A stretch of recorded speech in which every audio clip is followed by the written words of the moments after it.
ready to get physical. It's time to talk some piss and more.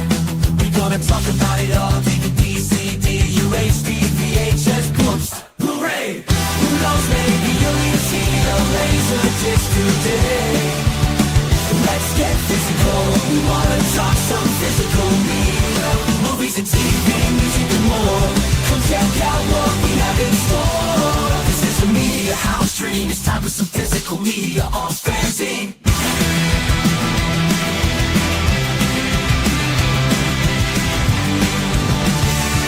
Yeah, Fanzine.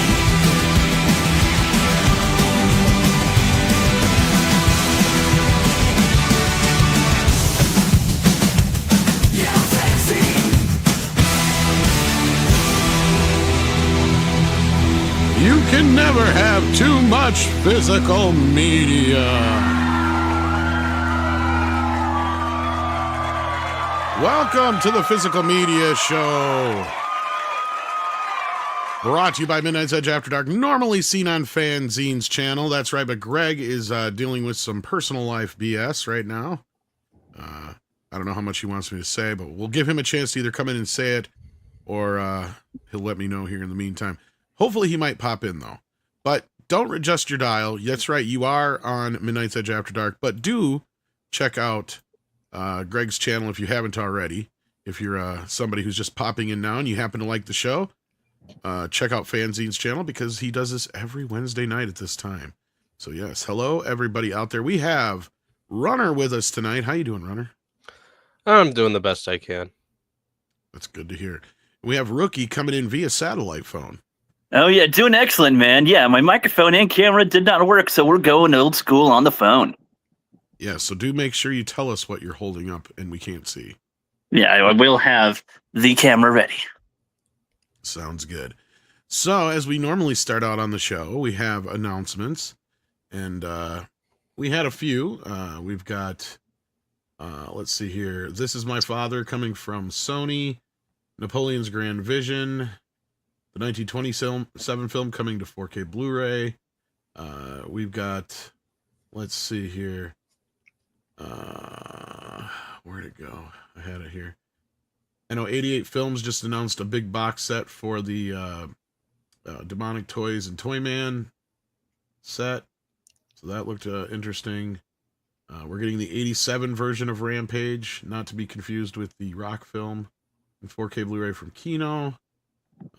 We're also getting Rocky Horror Picture Show in 4K. Tenacious D, The Complete Masterworks Volume 3. I'd be more excited for that if Jack Black and Kyle weren't such douchebags. Let's see here. What else did we have? There was some MASH, the comedy that changed television, looked like a documentary. Not to be confused with the TV series, which would be nice to get on Blu-ray, but anyhow. We got a tease for the Ninja Turtles to be announced tomorrow from Arrow. I thought that was a new pizza movie, honestly, when you guys shared that in chat. Well, I didn't see there was like a silhouette behind it. I was like, you sent a little video of pizza.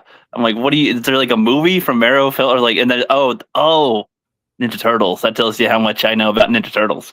And I sent in the perfect GIF as a response to what you said. I'm like, come on, Rook. Triggered Raph or something. No, wasn't Raph. Okay, well, I don't know. He wasn't There's wearing only 4 a red options, mask. so yeah. He was wearing orange. Who's orange? Oh, what's the difference? Practically the same color.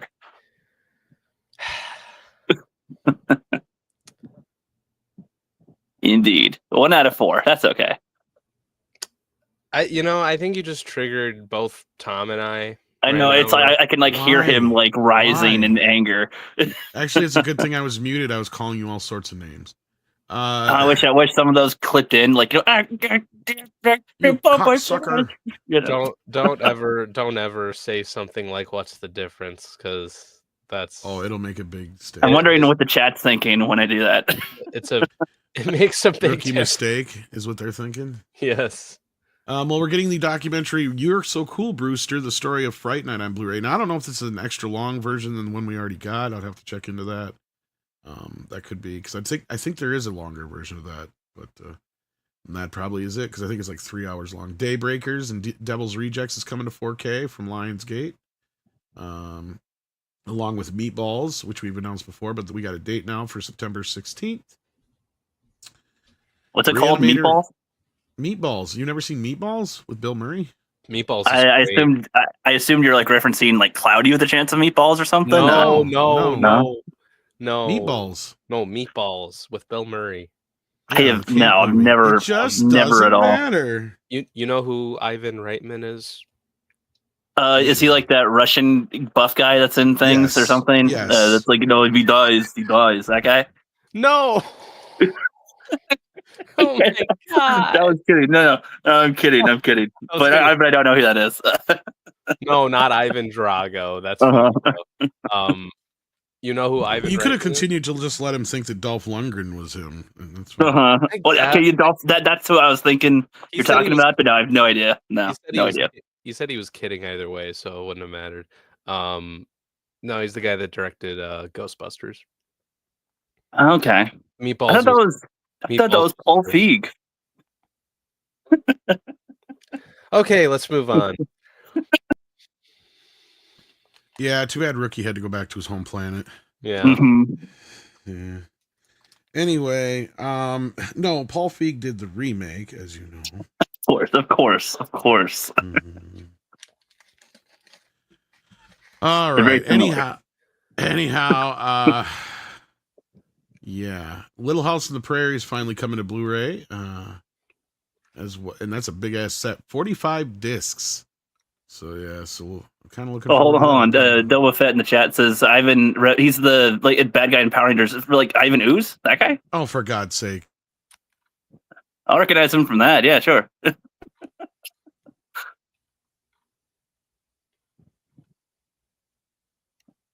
Yeah, can we move on? It's good to be back. Being gone for so long gives me like extra energy to annoy Tom with. So be ready. I hope you got some beers with you or some alcohol of some kind, because I'm going to be on a warpath of butting heads and. Yeah. Just remember to check into Greg's channel. So what's going on with Greg? Greg witnessed an accident out front of his house. Now, he was not a part of this accident. He just witnessed it. And now the cops are like cock blocking him from the show. So like he's got to talk to them because he's a witness. So he might try and hop in as soon. I'm like, how come this is going to take so long? I have no idea what's going on, why it's taking so long. But yeah. So needless to say, luckily Greg is okay. There's nothing wrong with Greg per se, other than the normal shit. But yes, he's going to try and pop in when he can, but he was unable to host the show tonight due to witnessing this accident that happened out front of his house. And now he has to talk to the police, talk to the po-pos. So yeah, so who wants to go first tonight? Because I have 5 titles, you have 4. Runner, you have how many? I have 4. Okay, so I guess that answers that. I'm going first. Well, I've brought this on a few times, but there's a reason why I watched Jaws again. This is just one of the many copies I own, of course. And that was because I read the book again. Now, this is my old stripped copy I've had for years, like many others. This is an import I found a while back, too. So there you go. And it is a much different story in the book, Jaws is, than the movie, of course. And I highly doubt either of you two have read the book, let alone Rookie's probably never even seen Jaws, because it's one of those one. No, I have seen Jaws. I think you were with commentary with me. I think maybe when in the early days of my channel with Justin Proper. Yeah. I think. So yes, okay. I've seen Jaws 1 and 2 for sure, and I attempted 3, and after 5 seconds, I was really having second thoughts and didn't finish the movie. So, yeah. I've only seen 1 and 2 either way, so. But yeah, so the novel itself is much different than the book, or I mean the movie. The movie is probably better than the book.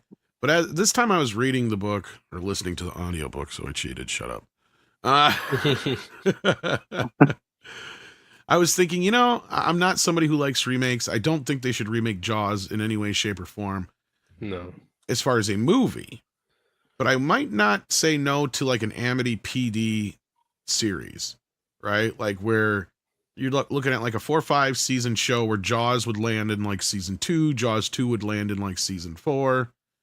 You know, and otherwise it's mainly just about the police and the town itself, because the thing with the book is the shark isn't even that big of a part of the story so much as the shit that the shark uncovers, right? Like, because that's kind of the whole thing with the book is like the shark is just kind of like this machine that just keeps working, doing its thing. And it's in the book a hell of a lot less than it's actually in the movie as far as a presence. Because it shows up, does its thing, and then for a long patch of the book, they don't talk about or do anything with the shark, right? Like, it's just, it's stuff to do with Brody's wife having an affair with Hooper, and the shit with the mob, and the mayor's character, and then a lot of Brody's just self-insecurities and all the bullshit he's dealing with. So I was just thinking, God, this would be an interesting kind of concept for a TV show. Not quite Twin Peaks, but it has kind of that like goofy kind of town aspect to it. And Brody's a much different character in the book than he is in the movie, because in the movie they're both treated as a couple who moved from New York to Amity, to where in the book Brody was born in Amity, and Helen is the outsider kind of. Although she comes from money, since he's a blue collar worker, they treat her kind of like shit. So that's kind of where, not really like shit, but as kind of an outsider. So that's kind of where her desires to be part of this world again, you know, thrust her towards Hooper, who is actually the younger brother of a guy she dated in high school. But anyway, so Rook, you were about to say something, it sounded like.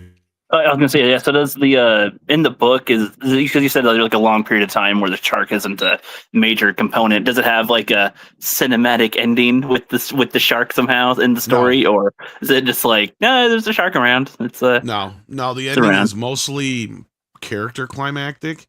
Like literally, it goes boom, Hooper dies, okay. And then the shark jumps on the fucking boat after like a few bits. Because I think they get another barrel into him, and in the book he doesn't have the gun; he's just using harpoons to shoot him with the barrels. Sure. And I think after like the second or third barrel, he jumps up on the boat, just like he does in the movie, and he eats. And he doesn't eat anybody, but like him and Quint get wrapped up together. Like Quint gets wrapped up in his harpoon cable. Mm. And so when he goes back down, he just pulls Quint down with him. Mm. So like, I mean, and the death scenes are very visceral. Like a lot of it's very descriptive. Like you get a very descriptive death of the girl, the boy, the guy, Hooper when he dies. Like the whole thing is pretty much, like it explains everything and happens down to each chomp, right? Like first the shark eats the girl's leg whole, and then he goes for half the torso. Like it explains it all. Like it's pretty graphic in that respect.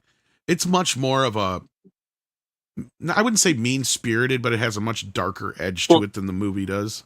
Considering how different it sounds compared to the movie, that still sounds like an enticing book. Regardless, like that sounds good. At least the way you sold it right there sounds like, okay, shoot, all right, nice. Well, and that's what I was saying. Is kind of like the book kind of frames everything. Is that the shark is like the worst, or the least of the worst. It's just an element in the background, kind of, and then in a way, they all do their stuff. Basically uncovers all this shit underneath the surface of this little town, right? Because it goes along with, well, why won't the mayor fucking just close the goddamn beaches? It's more of a catalyst. It's more of a catalyst for the story of the characters, as to where in the film it's like the focus of why everyone is doing everything, and ends on the shark with all that stuff. Like even in the book, like when they go out after the shark, it's literally the third part of the book. But they don't even stay out at night. Like they come in, and he even makes a point that they wouldn't. There's no reason for them to stay out at night, because if they chum all night, then they'll just create a slick so big, then the shark would get confused and wouldn't know where to go. So like it's even kind of structured differently. But I mean, all the main story beats are kind of there. But once you read the book and then see the movie, it's like it's a completely different animal, and you're like, oh wow, so they completely changed this entire thing. Even Quint's character. None of the Indianapolis stuff is in the book. He's just a fisherman, and he's just kind of talked about, it doesn't really give him much of a backstory other than he's a standard fisherman at the time kind of thing. So would you say it's more like the movie's more inspired by this book and rather than an adaptation? Like it got ideas from this with this town and characters and whatnot to make it its own thing rather than an adaptation of it? Kind of, yeah. You can tell they're like, okay, we're going to use this skeleton of sorts, but we're going to restructure the whole goddamn thing and then rebuild an entirely new monster on top of it. Like the book you. does a good job of creating the fear with Brody. Like in the book, it does mention he's not a good swimmer, but he doesn't have like this endless fear of water like he does in the movie. And you know, they actually have 3 kids and not 2, and the kids are hardly even a part of the story. And they do a way of kind of like compressing everything to where it matters in the movie more. Is there only one Jaws book, or is there like a couple? You know, No, I there's kind of only imagine technically one book. The rest are just based on the movies. Yeah. Yeah, I was gonna say I imagine that it's just one book, and then like they made more movies. So I mean, I guess I don't know if I'm one of the few that kind of like Jaws too. At least the approach of how he's like super paranoid about there being another shark attack. That element I think was good in Jaws too. Like I like that. Kind of his obsession. I like Jaws too. It's like the first one's more of an exciting film, and then this one was just more of like a, you know, you can see this man kind of spiraling after the one accident. He doesn't want to have it happen again, and is like terrified. I really like that element in that one. But anyway, sorry, I kind of went off you're fine. a little bit with that. But yeah, like his big thing in the book is he's just hoping the damn thing goes away, of course. And, you know, they make it a little bit more of a point where he gets kind of raked over the coals by the papers and everything because he didn't close the beaches. Right. You find out about Chrissy Watkins and all that kind of stuff. And, you know, of course, when the boy dies, that's a bigger deal in the book than it kind of is. I mean, the movie, it's a big deal, but it's kind of like, that's the catalyst where they're kind of like, you know, this shit's got to stop. They catch the tiger shark. Like, none of that happens in the book, right? Yeah. Like, it's just. Well, I'd say that's more of a big deal for like the audience watching the movie, because it's like a kid is killed. That means anyone's game. Like that's more, I guess, the effect there. Well, for the it audience. hits it home. It's not just some, you know, fisherman who was out too late drinking, or somebody who was swimming. It's an innocent kid. It's an innocent kid, completely. Just an innocent kid, harmless. Especially when they already knew there was an attack. Like, that's the thing. Like, yeah, and that sets it kind of off in the book and the movie, of course. And that's pretty similar outside of that. But I mean, there's just like, yeah, it's not the same in the respect of like the same kind of tones and the same story it's sending home with the movie. Clearly makes the shark more of a villain. Like in the book, it just so happens that they don't understand why he's doing it. Mm-hmm. Right. Because everybody keeps saying this is abnormal for sharks like this, especially a great white, you know, like everything, it goes against everything. And the fact that there's no food in the water, and he doesn't even go up and down the coast. He's just staying in one area, which is very rare. So like the fact that the shark is acting this way, they're almost like questioning, is it sick or something, or, you know, what's going on with it, because it just won't go away. You know, like, right. Because once they take the food source away, they're like, well, it should just go away. Right. Or, you know, there's plenty of food up and down the coast. Why isn't it just moving on? But no. And Hooper's more of a little punk ass bitch in the fucking book too. Yeah, you really don't like Hooper's character very much in the book. Like, even Brody is he even says like how he's, you know, almost happy, or he almost wishes like death upon him in the scene where he goes down. But, you know, he catches himself, but it's like, yeah, because he kind of figures it all out.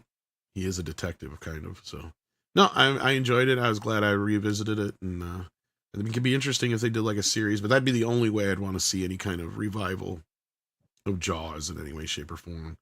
And I wouldn't want to. That would make sense to make it more of a adaptation of that story. Yeah, more like good. Amity PD.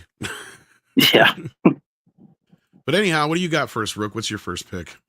Alrighty, I just watched this one right before here. So at first, like, it was like, oh no, we can't do the show. Yeah, okay, yes, we can. Good. And I wasn't sure if you were going to be here for this one or not. So I was going to be a little disappointed if you weren't here for it, because I know it's one of your ones you wanted me to watch at some point here. Wayne's World. I watched Wayne's World the first time. Yeah, and I remember seeing them on SNL sometimes. I didn't watch the show. I didn't watch SNL when SNL was live with stuff. I caught up on stuff like in the 2010s. I started watching SNL and stuff. So I saw some Wayne's World then. Thought they were kind of funny. Watched this. Yeah, pretty good too. I mean, as far as the SNL adaptation movies, this one was pretty good. It kind of had like I guess they remind me of Bill and Ted in a way. Like, sort of, I guess, you know, they're rock star, party on kind of, that it's like fits right in that sort of style right there, obviously. As far as the disc and case goes, I mean, you probably know more about this than I do. For people that don't know me, I am the rookie. So talking about like, okay, yeah, it's 4K, it's Ultra HD, digital. Yep, those are facts about it. What is the physical copy? You did fine, considering I think the steelbook is sold out. So, there you go. No, I don't know what else to tell you. It's no, that was the most recent release of it, and it did need an upgrade. So, yep. Yeah, I found like if I'm talking about my thoughts on it right after watching it, I don't really like Garth that much as far as the character. He's like okay, like as far as like his stand is like kind of weird friend, but I didn't laugh as much with Dana Carvey's stuff. It's just kind of like, yeah, he's there. Had a lot more fun with a lot of the jokes that they did in general, though.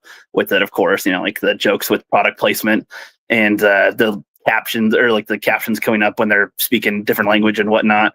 A lot of good humor here and there.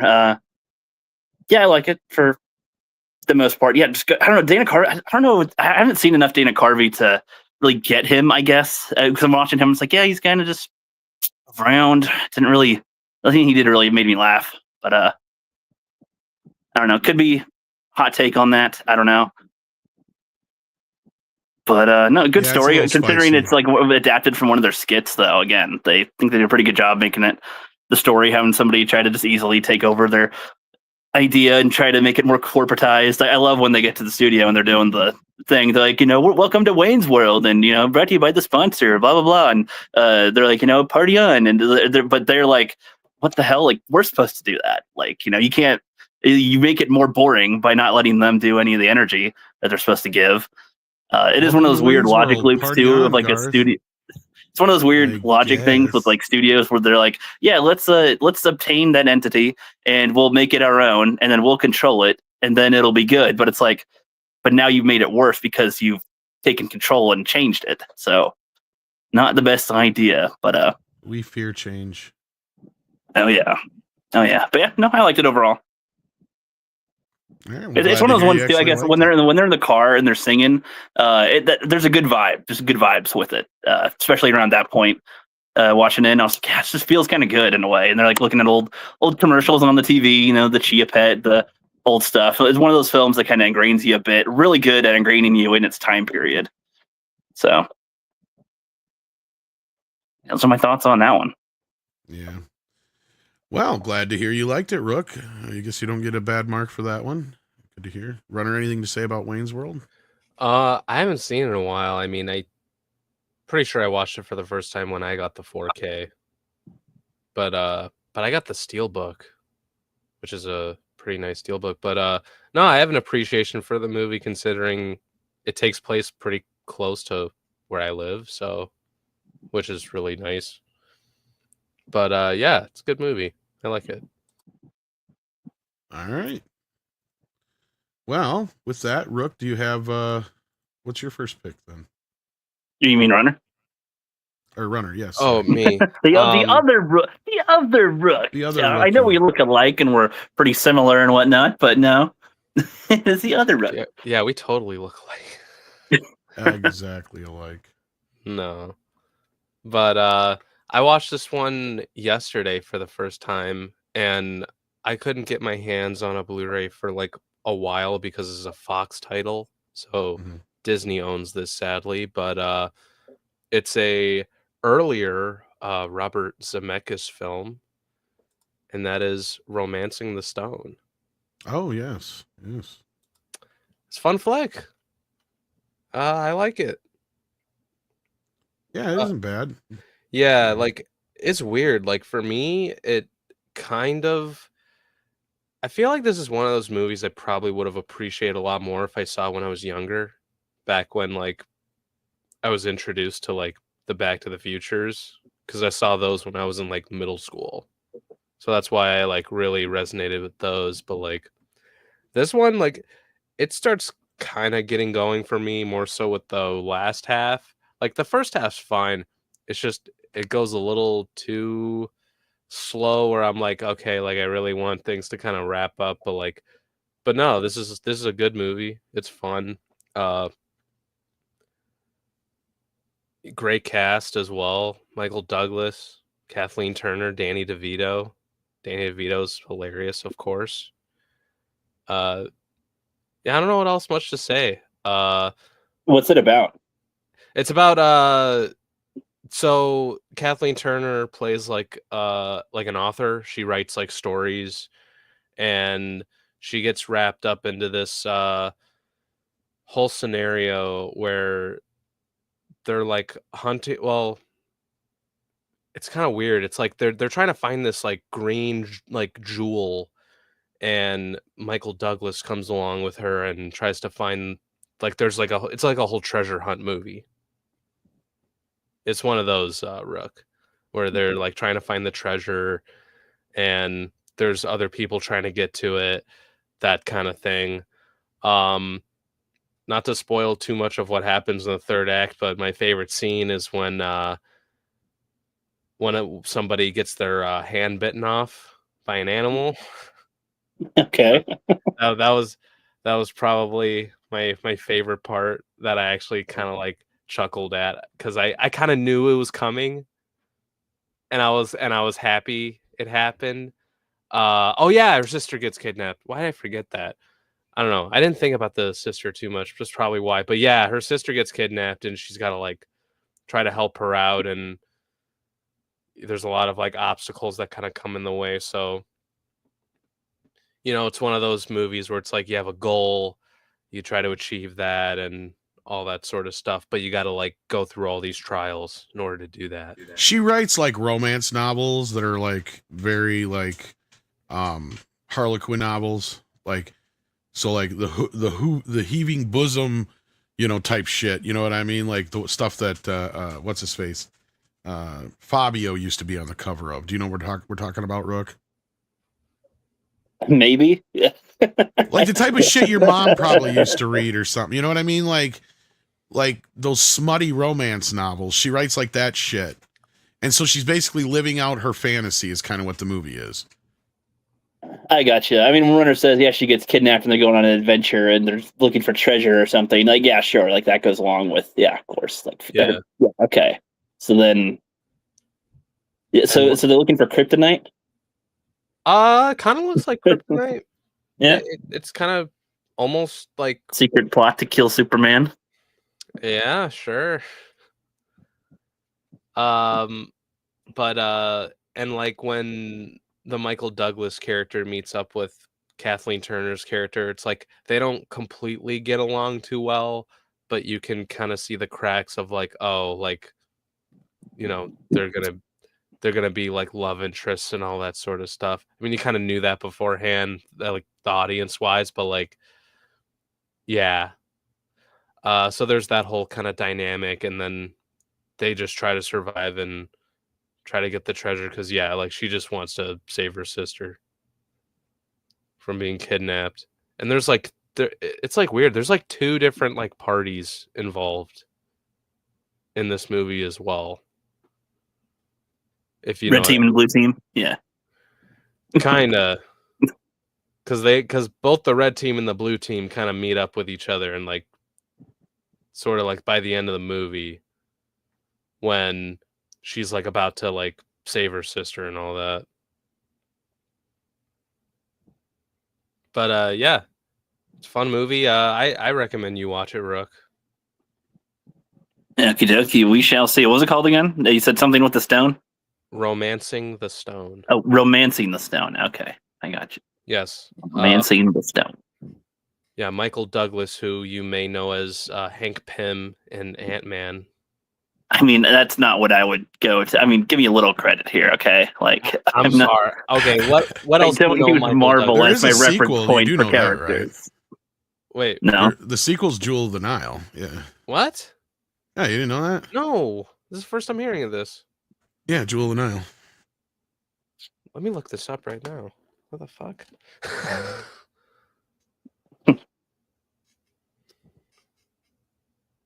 You actually don't have to. I actually have a copy right here with Sadie's hair all over. There you go. Beat you to it.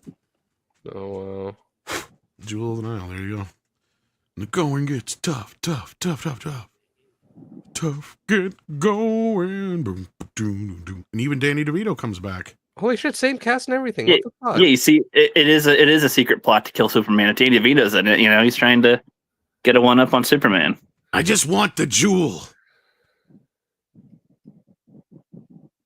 Trust the jewel. It's not bad. It's pretty good. It's not as good as the first one, but I was gonna say, is the sequel even any good? Bob didn't have anything to do with it, so Yeah, I see. But I thought the first one like didn't do that well in the box office. it actually did pretty good. It saved Bob Zemeckis' career, actually. I thought it was Back to the Future that did that. No, that's what got him Back to the Future, because nobody wanted to make Back to the Future before Jewel of the Nile. And Spielberg would, but but those guys were like, no, we need to go do something else somewhere else without you helping us. Otherwise, everybody's going to think the only reason we get movies is because of you. And it just so happened that Romancing the Stone was a pretty decent hit, and that got them Back to the Future, and the rest is history. So yeah. Oh, I thought that was weird. I thought it was like something that didn't do too well, but like Back to the Future was kind of like one of his. No, last the one that chances. didn't do well for them was 1941 and Used Cars were the two, and I Well, want 1941 was Spielberg though. That wasn't Zemeckis. Yeah, but I think they wrote on it. Oh, I think he co-wrote it. Yeah.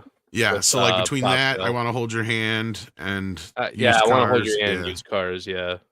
Because I watched that interview. I don't know if you saw it. It was Robert Rodriguez does that director's interview thing where he like interviews certain directors, and he did one with Zemeckis. Oh no, I don't think. Maybe wait, yes, maybe I am aware of this, because I think that's where that Jessica Rabbit quote came from. Actually, now that you mention it, where he was like, they wouldn't, Disney would make Roger Rabbit 2 now because Jessica Rabbit, basically. I don't know if it came from there or somewhere else. I think it was that one, but maybe I'm wrong. But anyhow, so yeah, good pick. Because I feel like that was a more recent quote, because I think that interview was like years ago or something like that. But yeah. No, I think it was more, I don't know. Maybe you're right. But all right, next up, I guess I'll go next. I got this steelbook in the mail the other day. Oh. 40-Year-Old Virgin. And on the inside, you got him being attacked by Elizabeth Banks. And it's the same exact Blu-ray as the old release here, which has been released numerous times. And I actually hadn't watched the movie in some time because of my hate for Seth Rogen and Judd Apatow. But no, the movie still holds up pretty well. It's probably one of the better of Judd Apatow's films. Yeah, for sure. It's pretty funny still. It definitely needed an upgrade on the old Blu-ray. Looks almost like a DVD. It's that bad.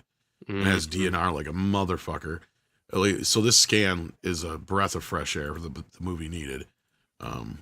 So yeah, I can recommend it. And the standard version is actually fairly decently priced. I think I paid $30 for the steelbook though. Okay. But I think the standard's like between $20 and $25 depending. So, but yeah, no, and at least it's got both versions on there depending on which one you prefer. So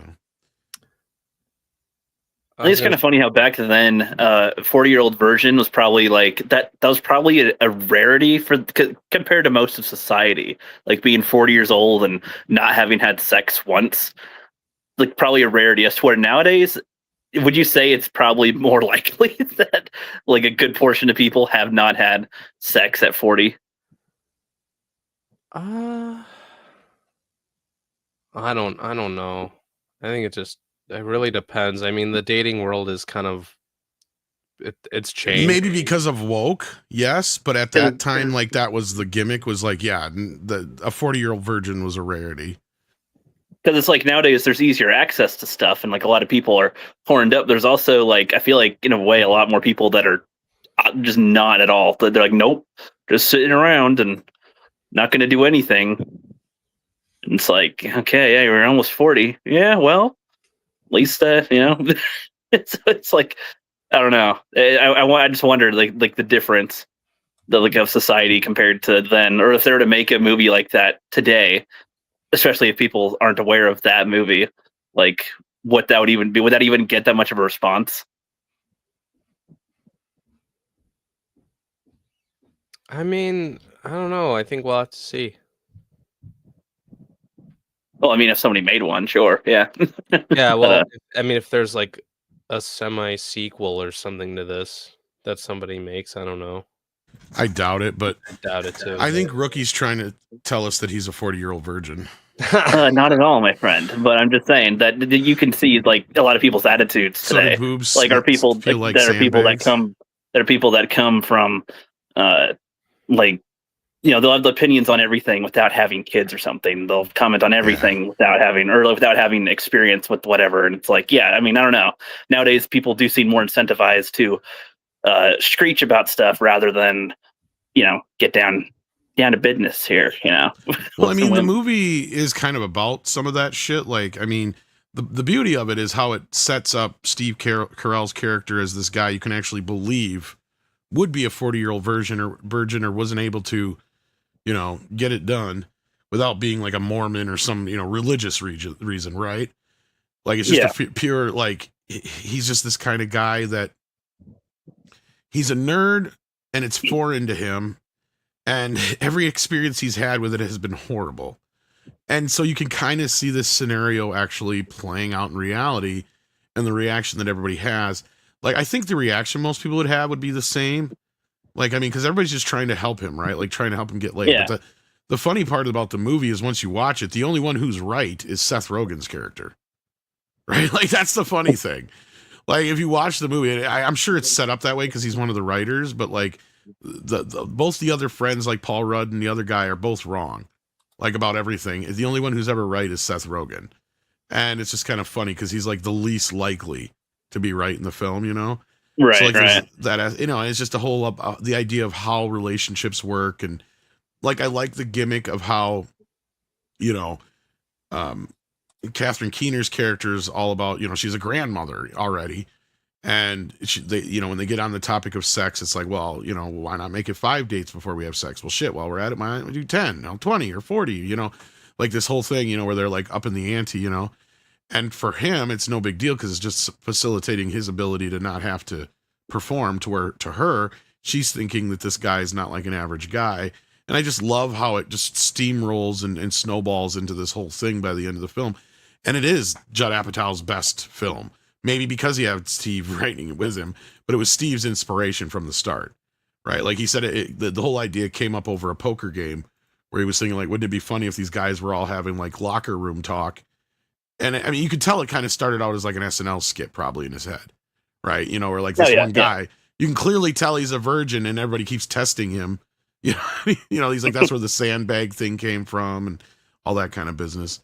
But the other thing is like, this is the bad part about this movie is it had a scream effect. And what that scream effect was is every movie after this was like an improv mess. Right. And it leads us directly to Ghostbusters eventually. Right. Oh, I know what you mean. Because even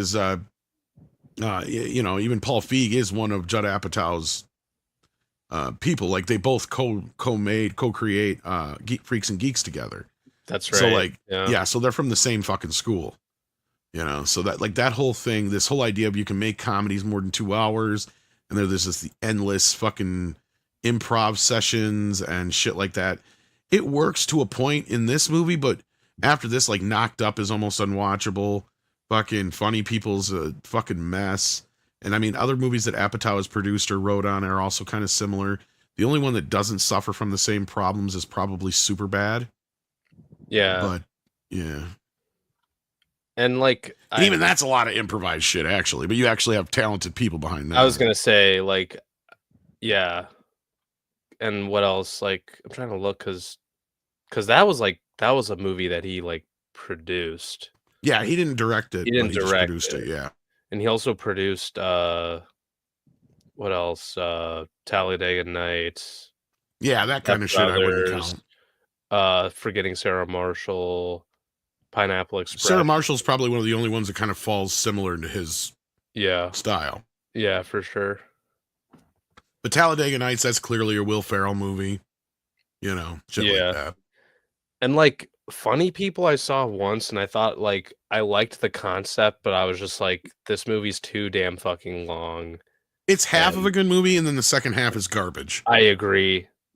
I agree. I don't know. It's two different movies. That's the problem. Yeah, exactly. It's like I like what it's I like the intent of what it's trying to do. I like the idea from the start, but then I agree. Like it kind of falls apart. basically when it becomes about not Seth, Adam Sandler's character trying to fuck his ex. Yeah, that's when the movie goes off the rails. Exactly. And like now, if it had just been about a movie about a comedian who's dying and he's trying to pass on his legacy, that would be a totally different movie.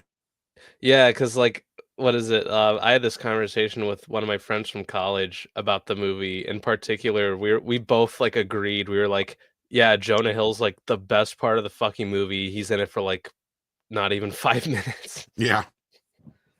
Like his character was like the one thing that kind of like was like the funniest bit, or like the one thing that was like interesting. But yeah.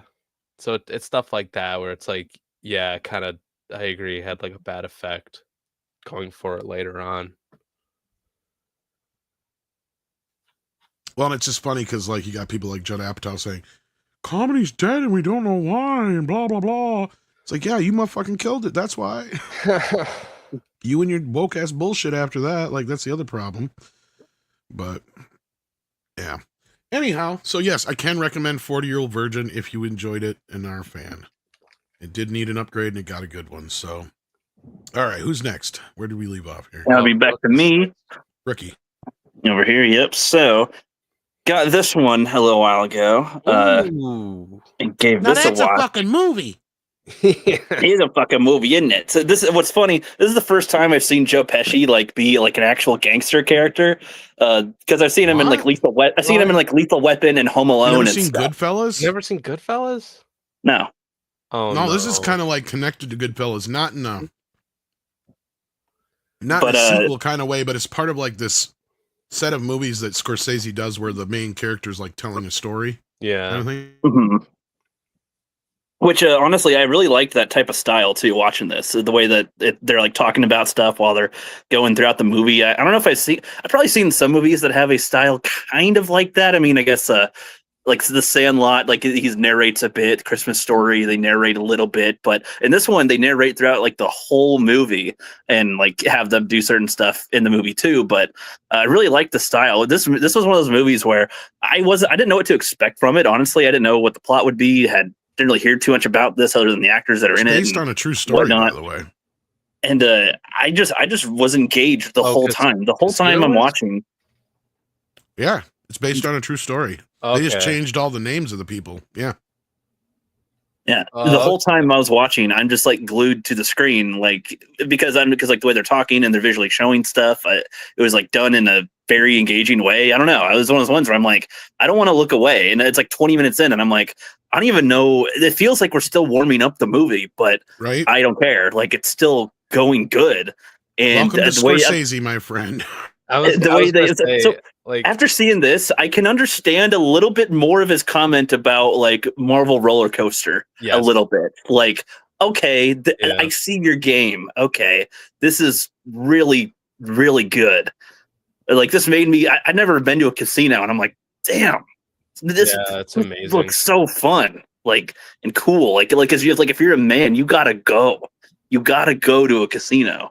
You know, like that. It made me want to say, yeah, it's money. Play some cards. Go to the place. Like, dude, put me in a really good mood watching this, and it's just really good. The characters are all just fun to see. The guys that cheat and they scare them, break his hand a bit. You know, luckily don't kill him. I just like the way they go about it. The chick, or whatever that he's like in love with. I hate her, but I think to a good degree. You know, yeah, but it's like to a good degree, I guess, that they have it. It's just, I don't know, really good. It's funny, I guess, like I said, I was trying to say with Joe Pesci is like, most people probably saw him as the gangster character first in most movies, and then a goofball in a couple of the other films that he's in. It's the opposite for me, where I've seen him as the goofball, and now I've seen him as a hard ass in one of these. Like, well, what? For that guy? Okay. Or, this form of a hard ass, as much as you can be with Joe Pesci. But, really enjoyable. Really freaking like it. It put me in a really good mood, and just was like, yeah, this is like Goodfellas. A man. I was gonna say, movie, I want Rook to see Goodfellas so bad. That one's even better. That's his masterpiece, as far as I'm concerned. I mean, that's what. Well, then I'll be excited to see that one. Then it's one of his best for sure. You know what? Unpopular opinion, I enjoyed Casino a little bit more than Goodfellas, but Goodfellas is still fucking great. Casino, okay, I totally understand. But to me, just personally, because Goodfellas is one of my favorite movies of all time, so like, just the way it is. But No, that's fair. I had to watch Goodfellas is more like the appetizer, and Casino's more or less the main course, and then Wolf of Wall Street's like the dessert. Oh right? yeah, Like, that's basically how this works. Like you watch those three movies together, and it works as such a beautiful trilogy. I agree, and I love Wolf of Wall Street too. I know, me too, right? I love it so much, dude. I have so many arguments. Those are rookie numbers. You got to pump those numbers up. Yeah. I have so many arguments with like friends about that movie in particular, and they're like, "Oh, it's just not as good compared to his other stuff." I'm like, "What are you talking about?" I don't know. Oh no, it's Scorsese like on all cylinders and that. Like that's his last good movie. Yeah, exactly. Like I pissed off a friend of mine for saying that exact thing. I don't know if I told you this story. Yeah, the Flower Moon one was okay. The Flower Moon is a good movie. I saw in the theater, but I'm like, it's not rewatchable. No, and same thing with the one he did before that with the whole. Oh, The Irishman. Yeah, The Irishman. That one's okay. I haven't seen The Irishman. I haven't seen that one yet, just because. Does he maybe have a case of like having a couple of really good masterpieces that it's like kind of tough for him to get back into, or like he's like trying to recapture it but just can't? I think he's reached that point where he's overindulgent, especially now that he moved over to like streaming stuff where they allow him to be overindulgent. Yeah, for sure. Because in a lot of ways, like at the time when Casino came out, like that was a bit of a taboo for a movie like that to be that long. Yeah, like he earned it at that point. That was kind of what it was. And then like Wolf of Wall Street, by that point, it's kind of the norm to have movies that long. So he was just being overindulgent there. And then the same thing with The Irishman, like it could use a good trim. Same thing with Flower Moon, it could use a good trim. Oh my God, yes. It just feels like this is you've allowed your director's cut to go out first, and you should have done a theatrical cut of this because. And normally he's not the kind of guy who does that because he just gets final cut usually. So like, but in those two instances, it's like, okay, dude, you're being a bit self-masturbatory here. That's what I thought when I saw Killers of the Flower Moon. And I actually, you know what? I actually saw it twice in the theater because one of my friends wanted to see it. So I tagged along with him. I saw it like the Friday it was out because I wanted to see it too. And then my dad wanted to see it because he's a Scorsese fan. Rook, you good? Yeah, it's just his phone giving us feedback. Oh no, I liked sorry, it. I have a fan on. I don't know if that was a. No, you're fine. I liked it. It was overly long. I like The Irishman a little bit more because that felt a bit more like classic Scorsese, but at the same time, it kind of felt like Scorsese just trying to recapture his magic. Yeah, I agree. Like after seeing Killers like the second time, I was kind of like, yeah, I don't think I can watch this movie again. It's a good movie, but there's not a lot of rewatchability compared to his other stuff. But one of my friends like fucking loves Killers and says that he literally got the free Apple TV trial just to watch that like 5 fucking times. I'm like, what the fuck? I got it the first time to watch it, but I didn't get it I only watched it once. So yeah, no, it's not. Yeah, no, of all of his movies, that's like not the most watchable one. Actually, no, I didn't. Actually, I think I bought that on PVOD and I regretted it. Oh, really? I think so. Now that I think about it, I might have that. I have to look again. But I did eventually get Apple afterwards, but I remember being pissed. I'm like, yeah, I could have just waited or got Apple for half the price or whatever. But no, I'm glad to hear you enjoyed it. Yeah, no, I'll also definitely check out more. It may sound weird to say, but I should probably check out some more Scorsese. Yes, you should.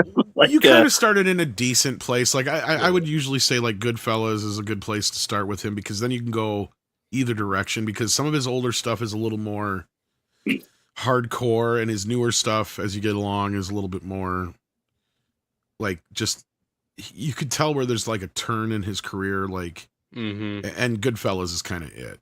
It's kind of between The Last Temptation of Christ and Goodfellas basically. Yeah.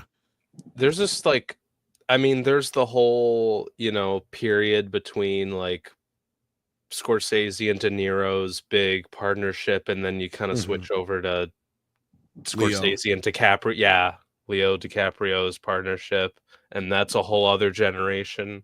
Kind of, yeah. That's pretty much a good demarcation. You're not wrong. And I guess another reason why I enjoyed it, and this may just be because of current times and movies that I've seen, I really enjoyed that there wasn't like cell phones or like a lot of modernisms in there. It was just like a good, this is what you do with your time, and this is how like men are going to spend their time. I don't know. It was like, again, just really good vibe. Yeah, well, I'm glad to hear you liked it. Yeah. And as a filmmaker, it's somebody you should at least respect anyway. Yeah. Have you seen Taxi Driver, Rook? I have Taxi Driver. I feel like I've been waiting to like have the right vibe to watch that. You know what I mean? Because it's been referenced my whole life. It's been referenced my whole life, and it's one of those ones that's over referenced in my head where I'm like, I don't want to go in with an idea of what it is. I just kind of want to be like, okay, bam, Taxi Driver. Okay, what? And not have like a preconceived idea in my head. You know? That was my first Scorsese, and that might be my favorite just because of that. But I don't know. I need to rewatch it because, yeah, I love Taxi Driver though. It is a dark ass fucking movie. Have you seen Joker? Yeah.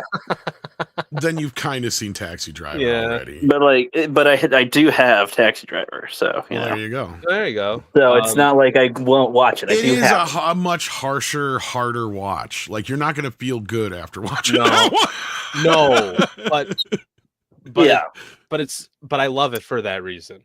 But that's just me. But you already kind of have an idea of what to expect from Joker. But that's why everybody said. They were like, Joker is just Taxi Driver. But I've seen like some of King of Comedy. So if there's any similarities, it's King of Comedy meets Taxi Driver, basically. Yes. King of Comedy also a really good Scorsese. Yeah.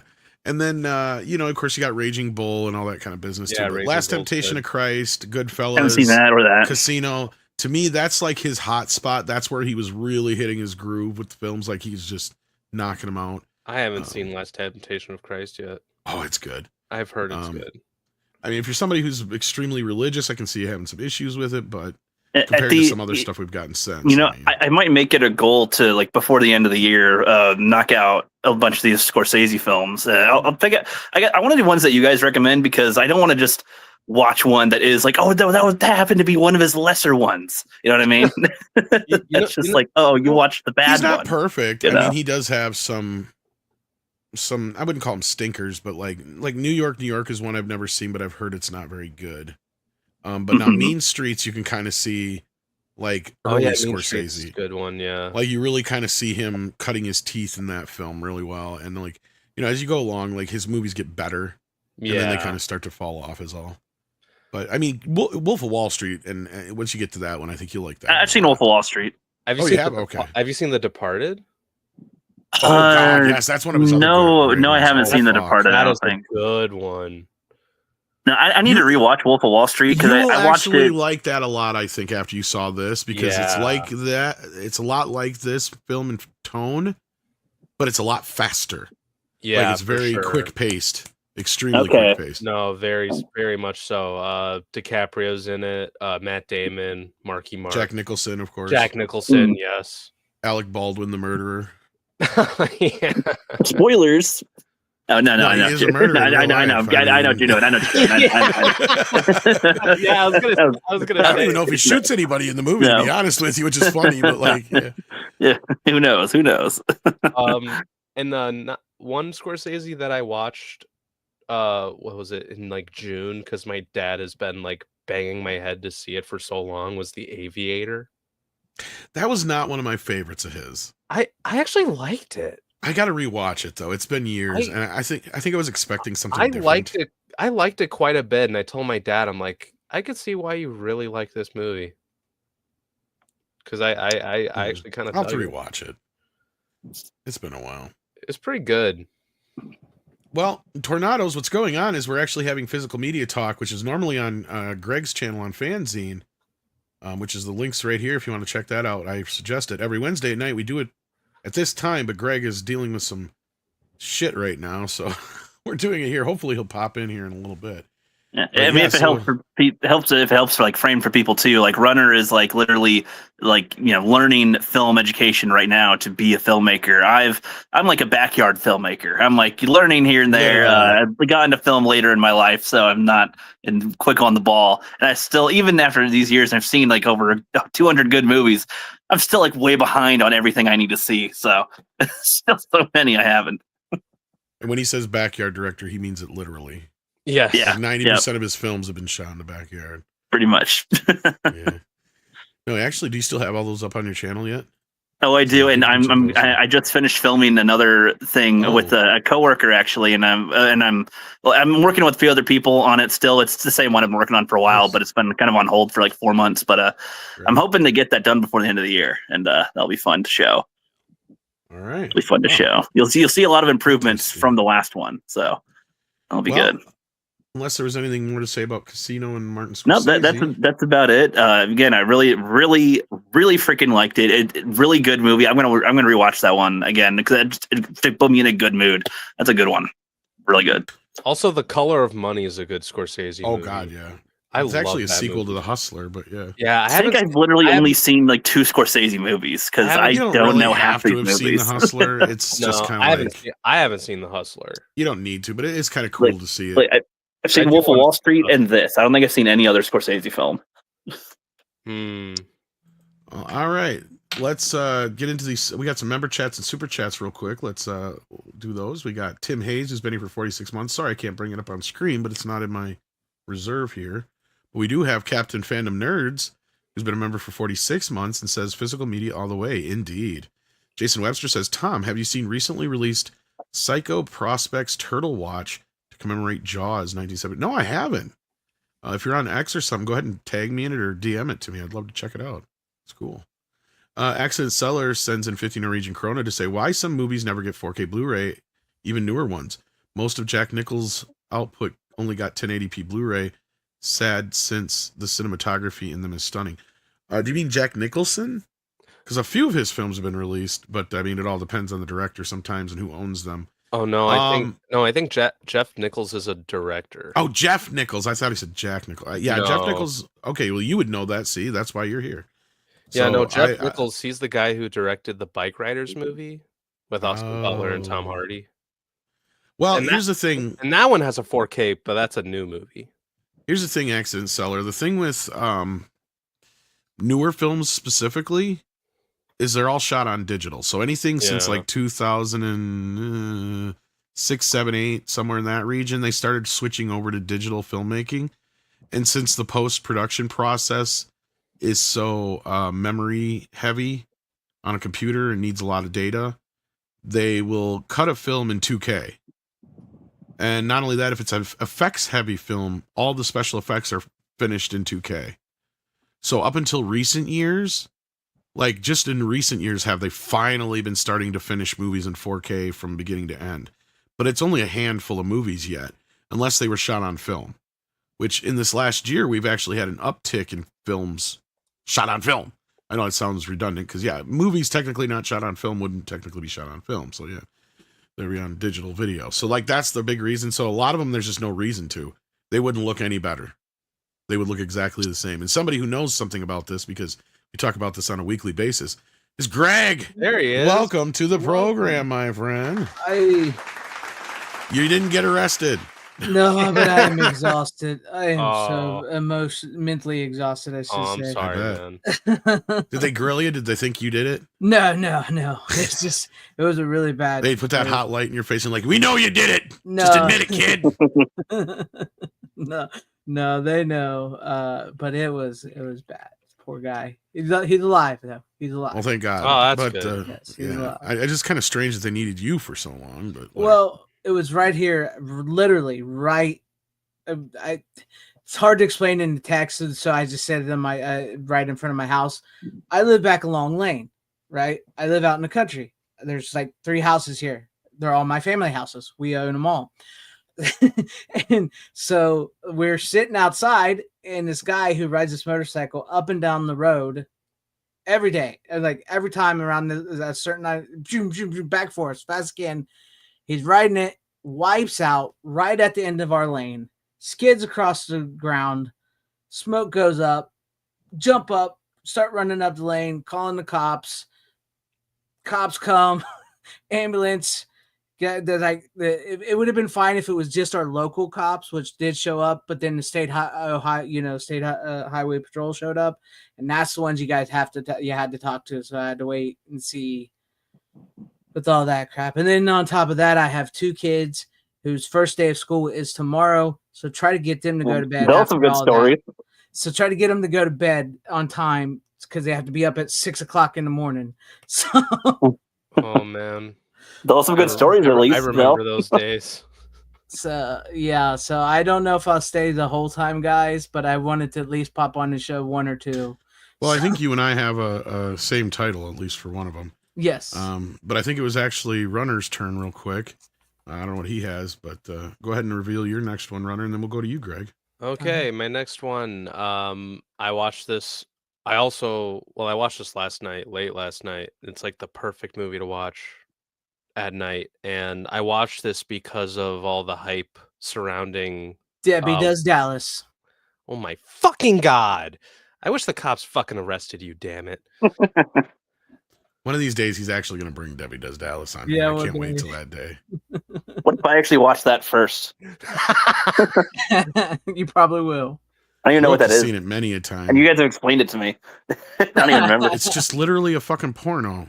Yeah. Right. Yeah, literally. Okay. Where these high school cheerleaders decide that they need to make money, I think, for a trip or something like that. I don't even remember what the fuck it's for. It sounds like 7 of the movies, at least, that Fanzine brings on that's like a horror movie. Yeah. You know what? I'm going to bring on a completely different movie. I'll show that one eventually, but fucking Greg ruined the mood. No, you didn't. Bring it back. What are you doing? Yeah, what do you got? Does he happen to have a motorcycle accident in it?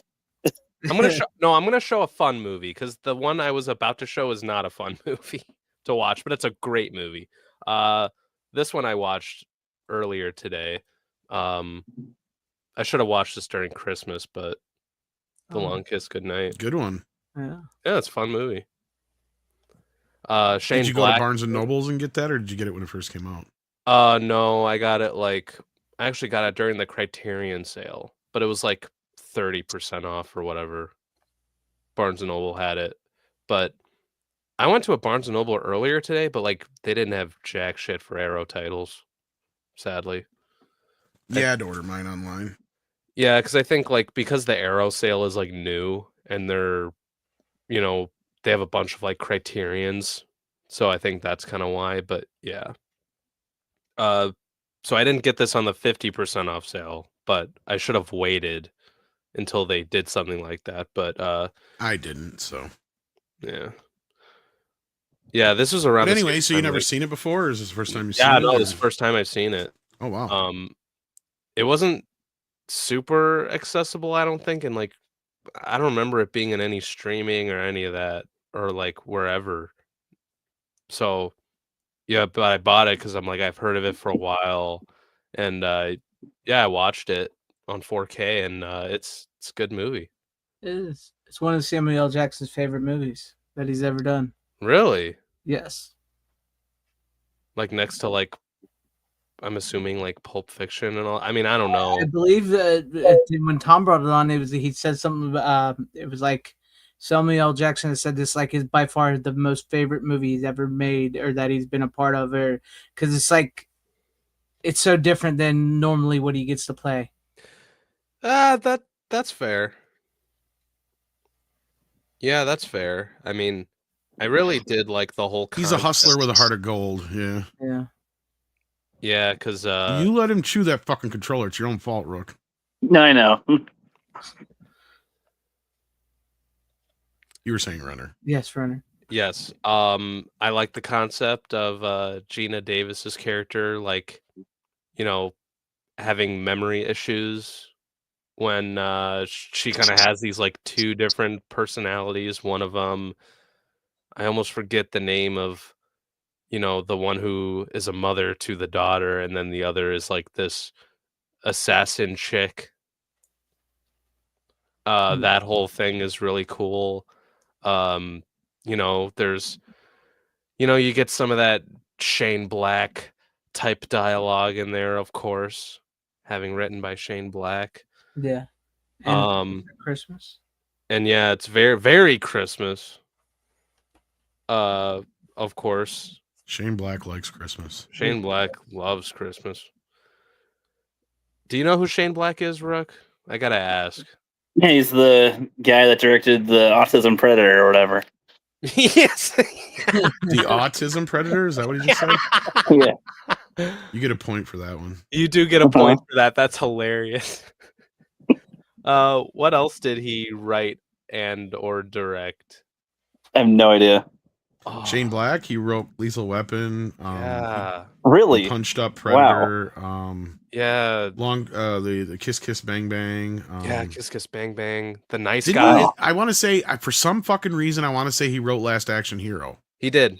What? Okay, yeah, I was gonna say, yeah. He did write Last Action Hero. Monster Squad. Monster Squad is the other one with Fred Decker. What? Yep. Co-wrote that Are you one. kidding me? I think he co-wrote that one with the Fred director. Decker. Yeah, Yeah, Fred Black and Decker. Decker. But yeah, I did that.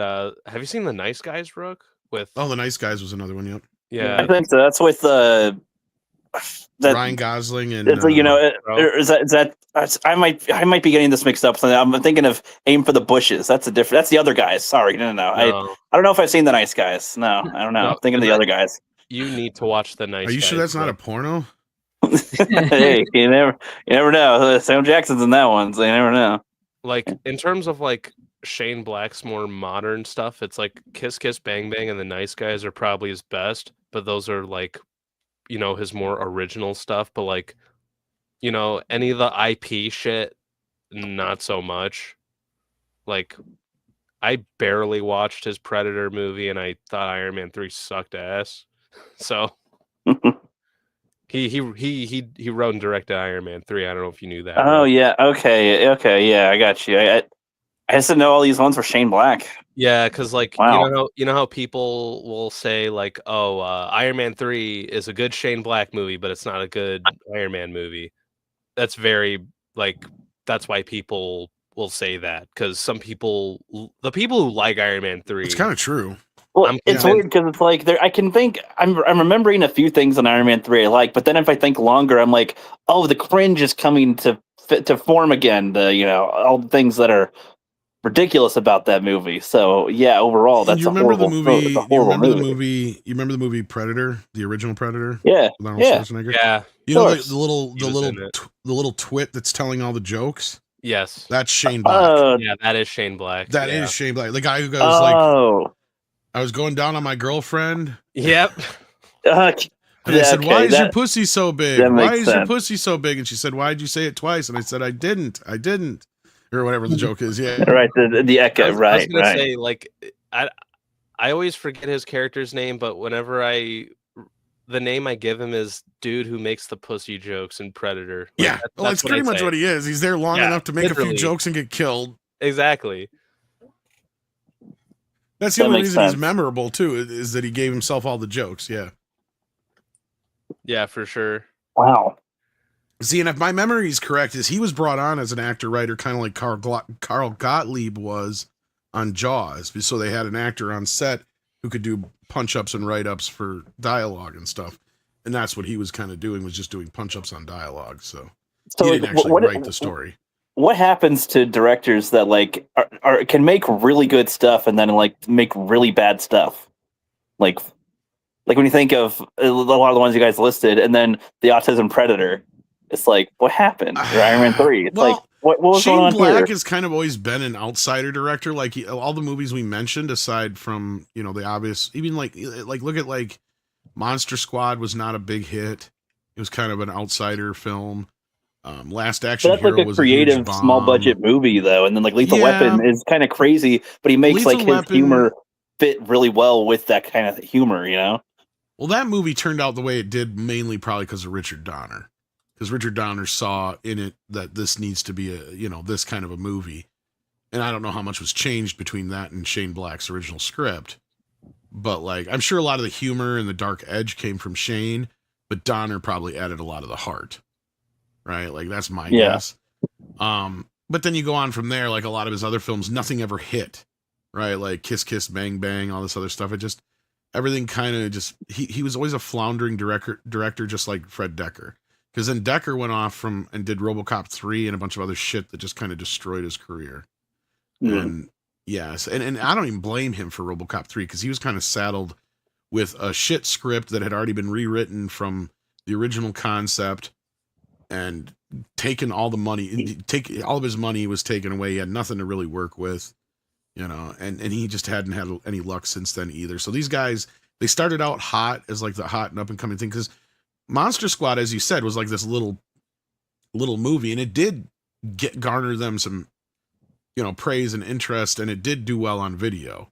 Like that was the thing. Is I don't know if you weren't here probably when we were talking to Andre. No, I was on with Andre. I was. Were you okay? I couldn't remember if it was Runner or who was it, but yeah, it was me because I was. But like, yeah, as you could tell at the time, like I think he even brought up how in the theaters it didn't do all that great, but once it hit video, that was a totally different story, right? Like in television, it's been showed endlessly and all that kind of stuff. So he said it caught on. People really got on to the like the back then memes. You know, were created in quotes. The Wolfman's got nards, all that stuff. Yeah, everybody really connected with it or something. So he had a lot of like sleeper movies that like did not hit when they came out and sort of grew on people as it went. Well, they would have to be hits to be considered sleeper hits, but like, well, I guess I don't know the right phrasing. I think the only one that he had that really kind of garnered him, like, see, like even Kiss Kiss Bang Bang was like a critical darling, but like nobody went to see it. Yeah, and it did okay on DVD, but then like Nice Guys is probably one of his biggest hits to date. Sadly, I think. I thought the Nice Guys like didn't do well.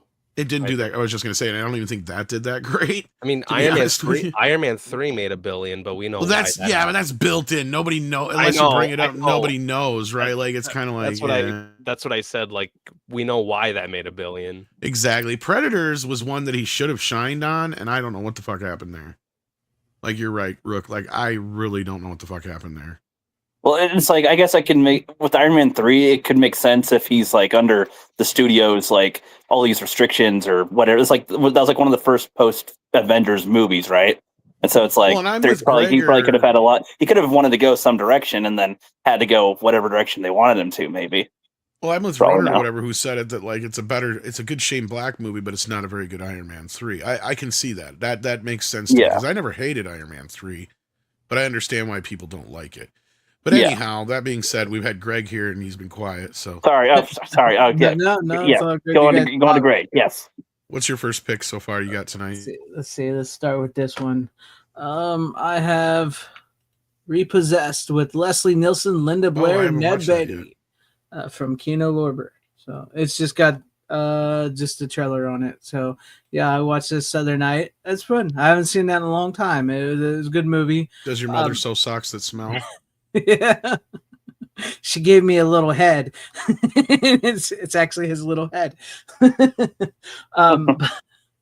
It's basically if you've ever seen The Exorcist, this is the parody of The Exorcist with Linda Blair, who played Reagan in the Exorcist movie. It plays the woman in this who gets repossessed by the devil, and Leslie Nielsen from Naked Gun and all those movies plays Father May, who expelled the demon, the devil, from her when she was a kid, and jumps places. Is in the 90s, right? 1990. You could tell it was like at the very beginning of the 90s because there's still a lot of 80s references, but it is a little dated. I noticed it this time when I was watching it. Some of the jokes and like the parody stuff are very, very dated for that time frame of like the early 1990s, late 80s. So like somebody from today who has never seen this may watch that and think, I have no idea what that means. There's some jokes like I'm trying to think of like some of the jokes, but they're like if you know about like certain TV shows and stuff that's going on. Well, take for instance like Ned Beatty, and he plays like this TV evangelist that's a ripoff of was it Tammy Faye? Tammy Faye and her husband, who like I don't know if you know Jim Baker, Jim Baker, thank you, Jim Baker and Tammy Faye, who like swindled a bunch of Americans out of money doing And yes, their I think that would be them. Yes. yeah, swindled a bunch of people out of the money doing their like church thing that they do, their evangelical thing that they do. It was like show like you send us your money and we will save this person, and then like I they would can give you the keys to the kingdom of heaven just for $9.99. and $4.99 shipping. Yeah, but people would send their money and they'd buy boats and yachts and mansions, and they got caught. So God wants me to be rich. Yes, sir. So I don't know if a lot of people would catch on to those two, but I think there's enough of like even you sort of, I would say like Joel Osteen, if you guys know who that is. Like Joel Osteen is like the modern day version of that, as far little as Jimmy Swaggart in there, I'm sure. Yeah, little Jimmy Swaggart. So but like Tammy Faye and Jim were like the big thing. Yeah, so like it's very clearly based on them and stuff, and some like references of the like music videos and TV shows of the time. But what I found really funny in this is like the core message of how The Exorcist is going to take place, it definitely would still happen today, because like she gets repossessed, and so they tie her to the bed, everything. She's just very much like The Exorcist, and Leslie Niel's character is supposed to be like the father, the priest who did it, and first thing he doesn't want to come back and do it. He's got heart problems and everything. So like the Ned Beatty and his wife, like the Tammy Faye and Jim Baker, like they're going to televise an Exorcist and take it to have this like telethon where they're going to try to expel the devil from her and get in all these calls and take all these people's money and everything. And so like that would happen today. If somebody really was, which I'm sure that, if you're a believer, it has happened. That would happen today if somebody was possessed. And matter of fact, I'm surprised we have not had a live TV exorcism on streaming on Netflix or something now. It's considering throughout the 90s and the early 2000s, we had alien autopsies and all that stuff. So I'm surprised we have not had a live TV exorcist. Well, so, it's funny. It's funny you say that, because I think exorcists are like one of those things that have been around for so many years and like still taught to this day as something. So it's like, what, is there something to it? Like, I don't know, but that they still kind of do it. So something might work when they do it. I don't know. I don't know what it is. The Church holds it pretty close to their chest. There has to be some major signs for them to actually call in, call in an exorcism. But no, like it's very hilarious. Linda Blair, you can tell, is having like the time of her life in this movie, because there's often been Tom should know because he's a huge Exorcist fan. Like with Linda Blair, it's some days she's cool with it, some days she's not cool with it. She has a little, so, but it looks like she's having a blast in this movie with the makeup and like pretending to be devil. So it's like her whole purpose is to get the largest viewing audience there is, and that way she can convert everybody to Satanism and they could be her followers, the devil's followers. And then Leslie Nielsen, he much like Rocky, he trains to be, for this, he goes to the gym. There's actually a lot more boobs in this than I remember. I didn't remember there actually being boobs in this. Then like there's a lot of boobs in this movie, so I was surprised about that. Classic fan scene recommendation. Yes. Yeah, so if there's that, and then like you got the young priest who, he's too scared to do it. He don't know if he can be a priest because he can never make it as a what was it? It was so funny because she mocks him. He couldn't make it as like a salesman or something, so he became a priest. So it's funny. And so like if you've never seen it, it's a good parody and everything. I just think maybe some of the references in it might be a little dated for some, but I'm glad to have it because I remember it. Because I was alive at that time, so I remember that stuff. But no, if you've never seen it, it's pretty funny. Watch The Exorcist and then watch Repossessed, and it'd be a good time. It'd be a weird double feature, but it'd be a good time. So I'm surprised you actually saw it in theaters, Dope Effect, because I was just looking it up and how it got a very, very, very, very, very limited release by New Line Cinema right after Exorcist 3 came out, and then went straight to video basically after that. Yeah, I remember seeing it on Comedy Central, I think, for the first. I saw it on either Showtime or HBO, one of those two. Yeah, it was on constantly, like that summer of 1990. Like it was just on endlessly, I think. Yeah. So, yeah, no, I kind of remember it. I do have it. I have the import. I just haven't had a chance to watch it yet. It's more than likely. Sorry. No, go ahead. was gonna say your import is more than likely the same because this is Studio Canal did the scan, so it's probably the same scan. Same exact scan. Yeah, it doesn't look bad. It's a little grainy in the beginning, but I was gonna say the that, scan that I got actually looks like it might come from a 4K scan. Yeah, it looks like I was thinking that when I watched like a few minutes of it. I'm like, damn, this looks pretty good for what it is. I mean, it's just like at the very beginning, maybe when the smoke's running, it looks a little grainy, but other than that, once it gets rolling, it's like the movie looked pretty darn good. So it's we'll get watched now. We'll get a 4K like in a couple months, like 6 months. They'll give us a 4K of this. So I'm kind of surprised Kino didn't, but yeah, maybe Studio Canal or Lionsgate is planning on doing a 4K at some point. Yeah, so maybe. But there you go. Yeah, I have one that actually bounces off that kind of. All right. Actually, it doesn't just bounce off it. It is. I rewatched Exorcist: The Believer, the newer Exorcist. Is that like the fourth one or something? 5.6 if you actually want to get technical. So this is the one that came out in 23? Yeah, not too long ago. And I still don't hate the movie. The last half is where it goes off the rails. I still give the movie a lot of credit for being able to kind of capture the same kind of tone and atmosphere as the original film while giving it an interesting twist. It's just spoilers for those who haven't seen it. It's near the end where they decide that we need the Avengers of fucking religions to get together and fight the monster, and the Catholic priest punks out only to come in for 1 second and get his head twisted around. And it's like kind of this fuck you to anybody who's religious, because it's this nun who's been excommunicated because she had an abortion, right? Is kind of who it revolves around more so. And then you have Reagan's mother in it for no good fucking reason. That's kind of where the movie kind of turns into a crap movie. It sounds like they had an idea and then they're like, well, let's add some goofy stuff. And it's just like, oh. Well, the whole kind of setup is actually kind of interesting because it starts out in, I believe, Haiti is where, if I remember right, where it begins.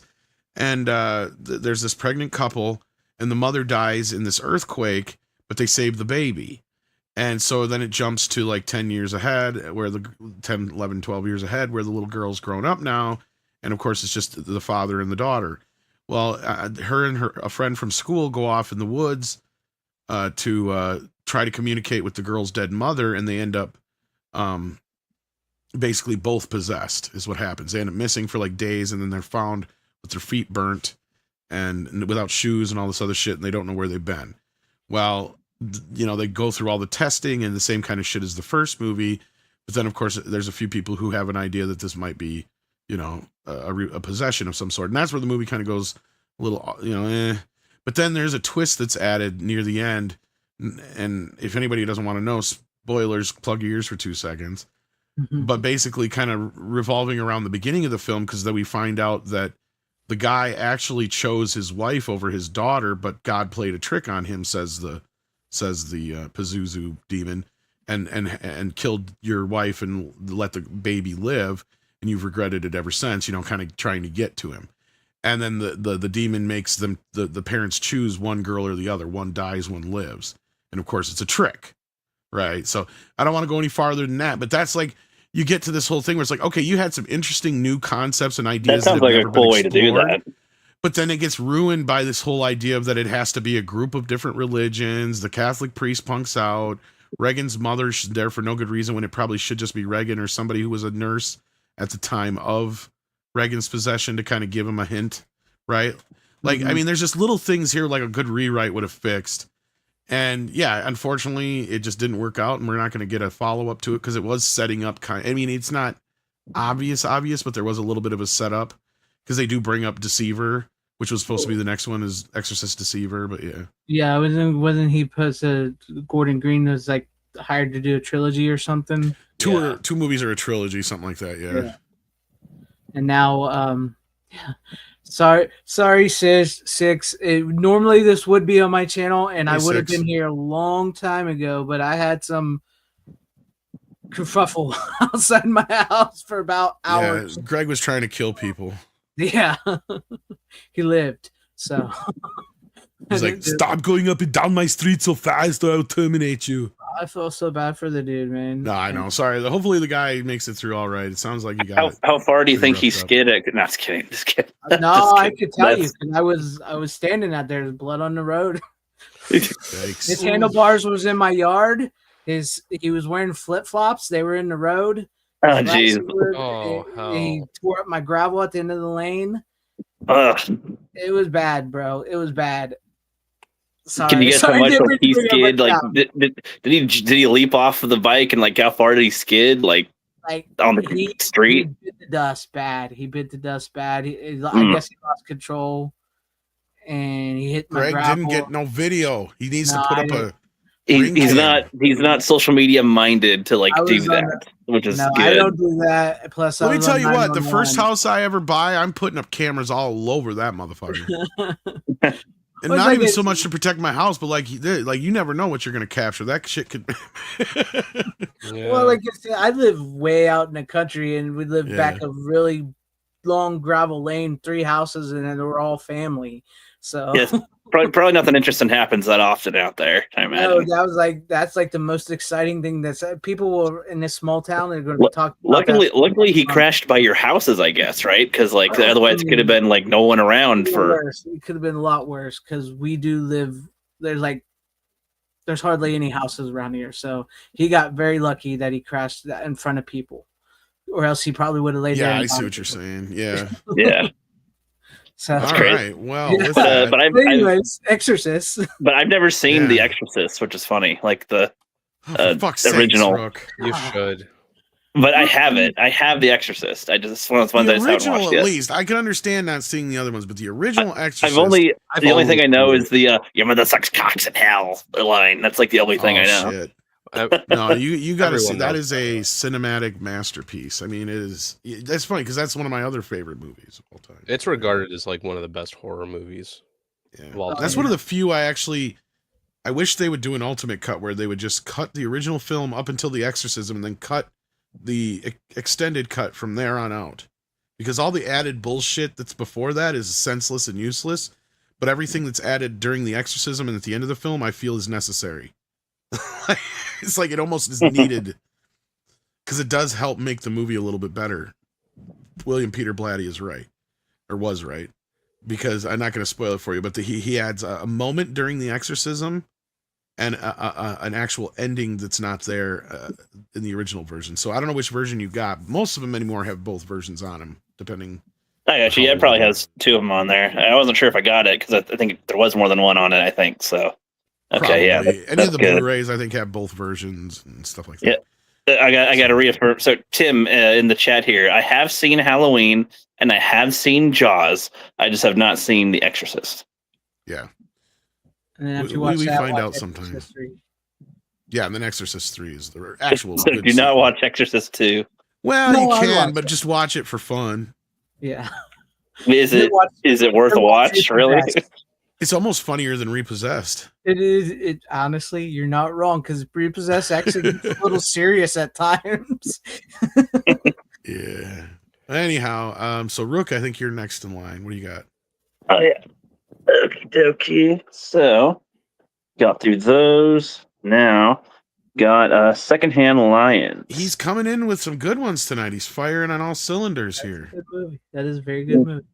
I know, right? Well, this is one where I think I've seen like bits and pieces of this throughout my life, and so I was like, man, I think I've seen some of that movie. I think I've seen some of that too. So Mike finally, like, Arcane. actually watched it. I'm like, okay, this is the same movie that I've seen here and there, because they do like the flashbacks and whatnot. So I wasn't sure if it was the same movie, but yeah, really enjoyed this one. Just like with Casino, this kind of had like a really good, put me in a good vibe, like with Casino, I felt like, oh, this is really good too. This one made me feel like, man, I do want to go out in the country and just like, grow some crops and shit. Like, go hang out with the animals, learn to be a man off the land, kind of a thing. Like the kid, just gets dropped off there. His mom's going off to screw around with somebody else, and the guys that have their incredible lives and their riches are just like chilling on their porch, just shooting guys that try to sell them stuff as they go, and that's how they spend their day. No TV, no phone, nothing.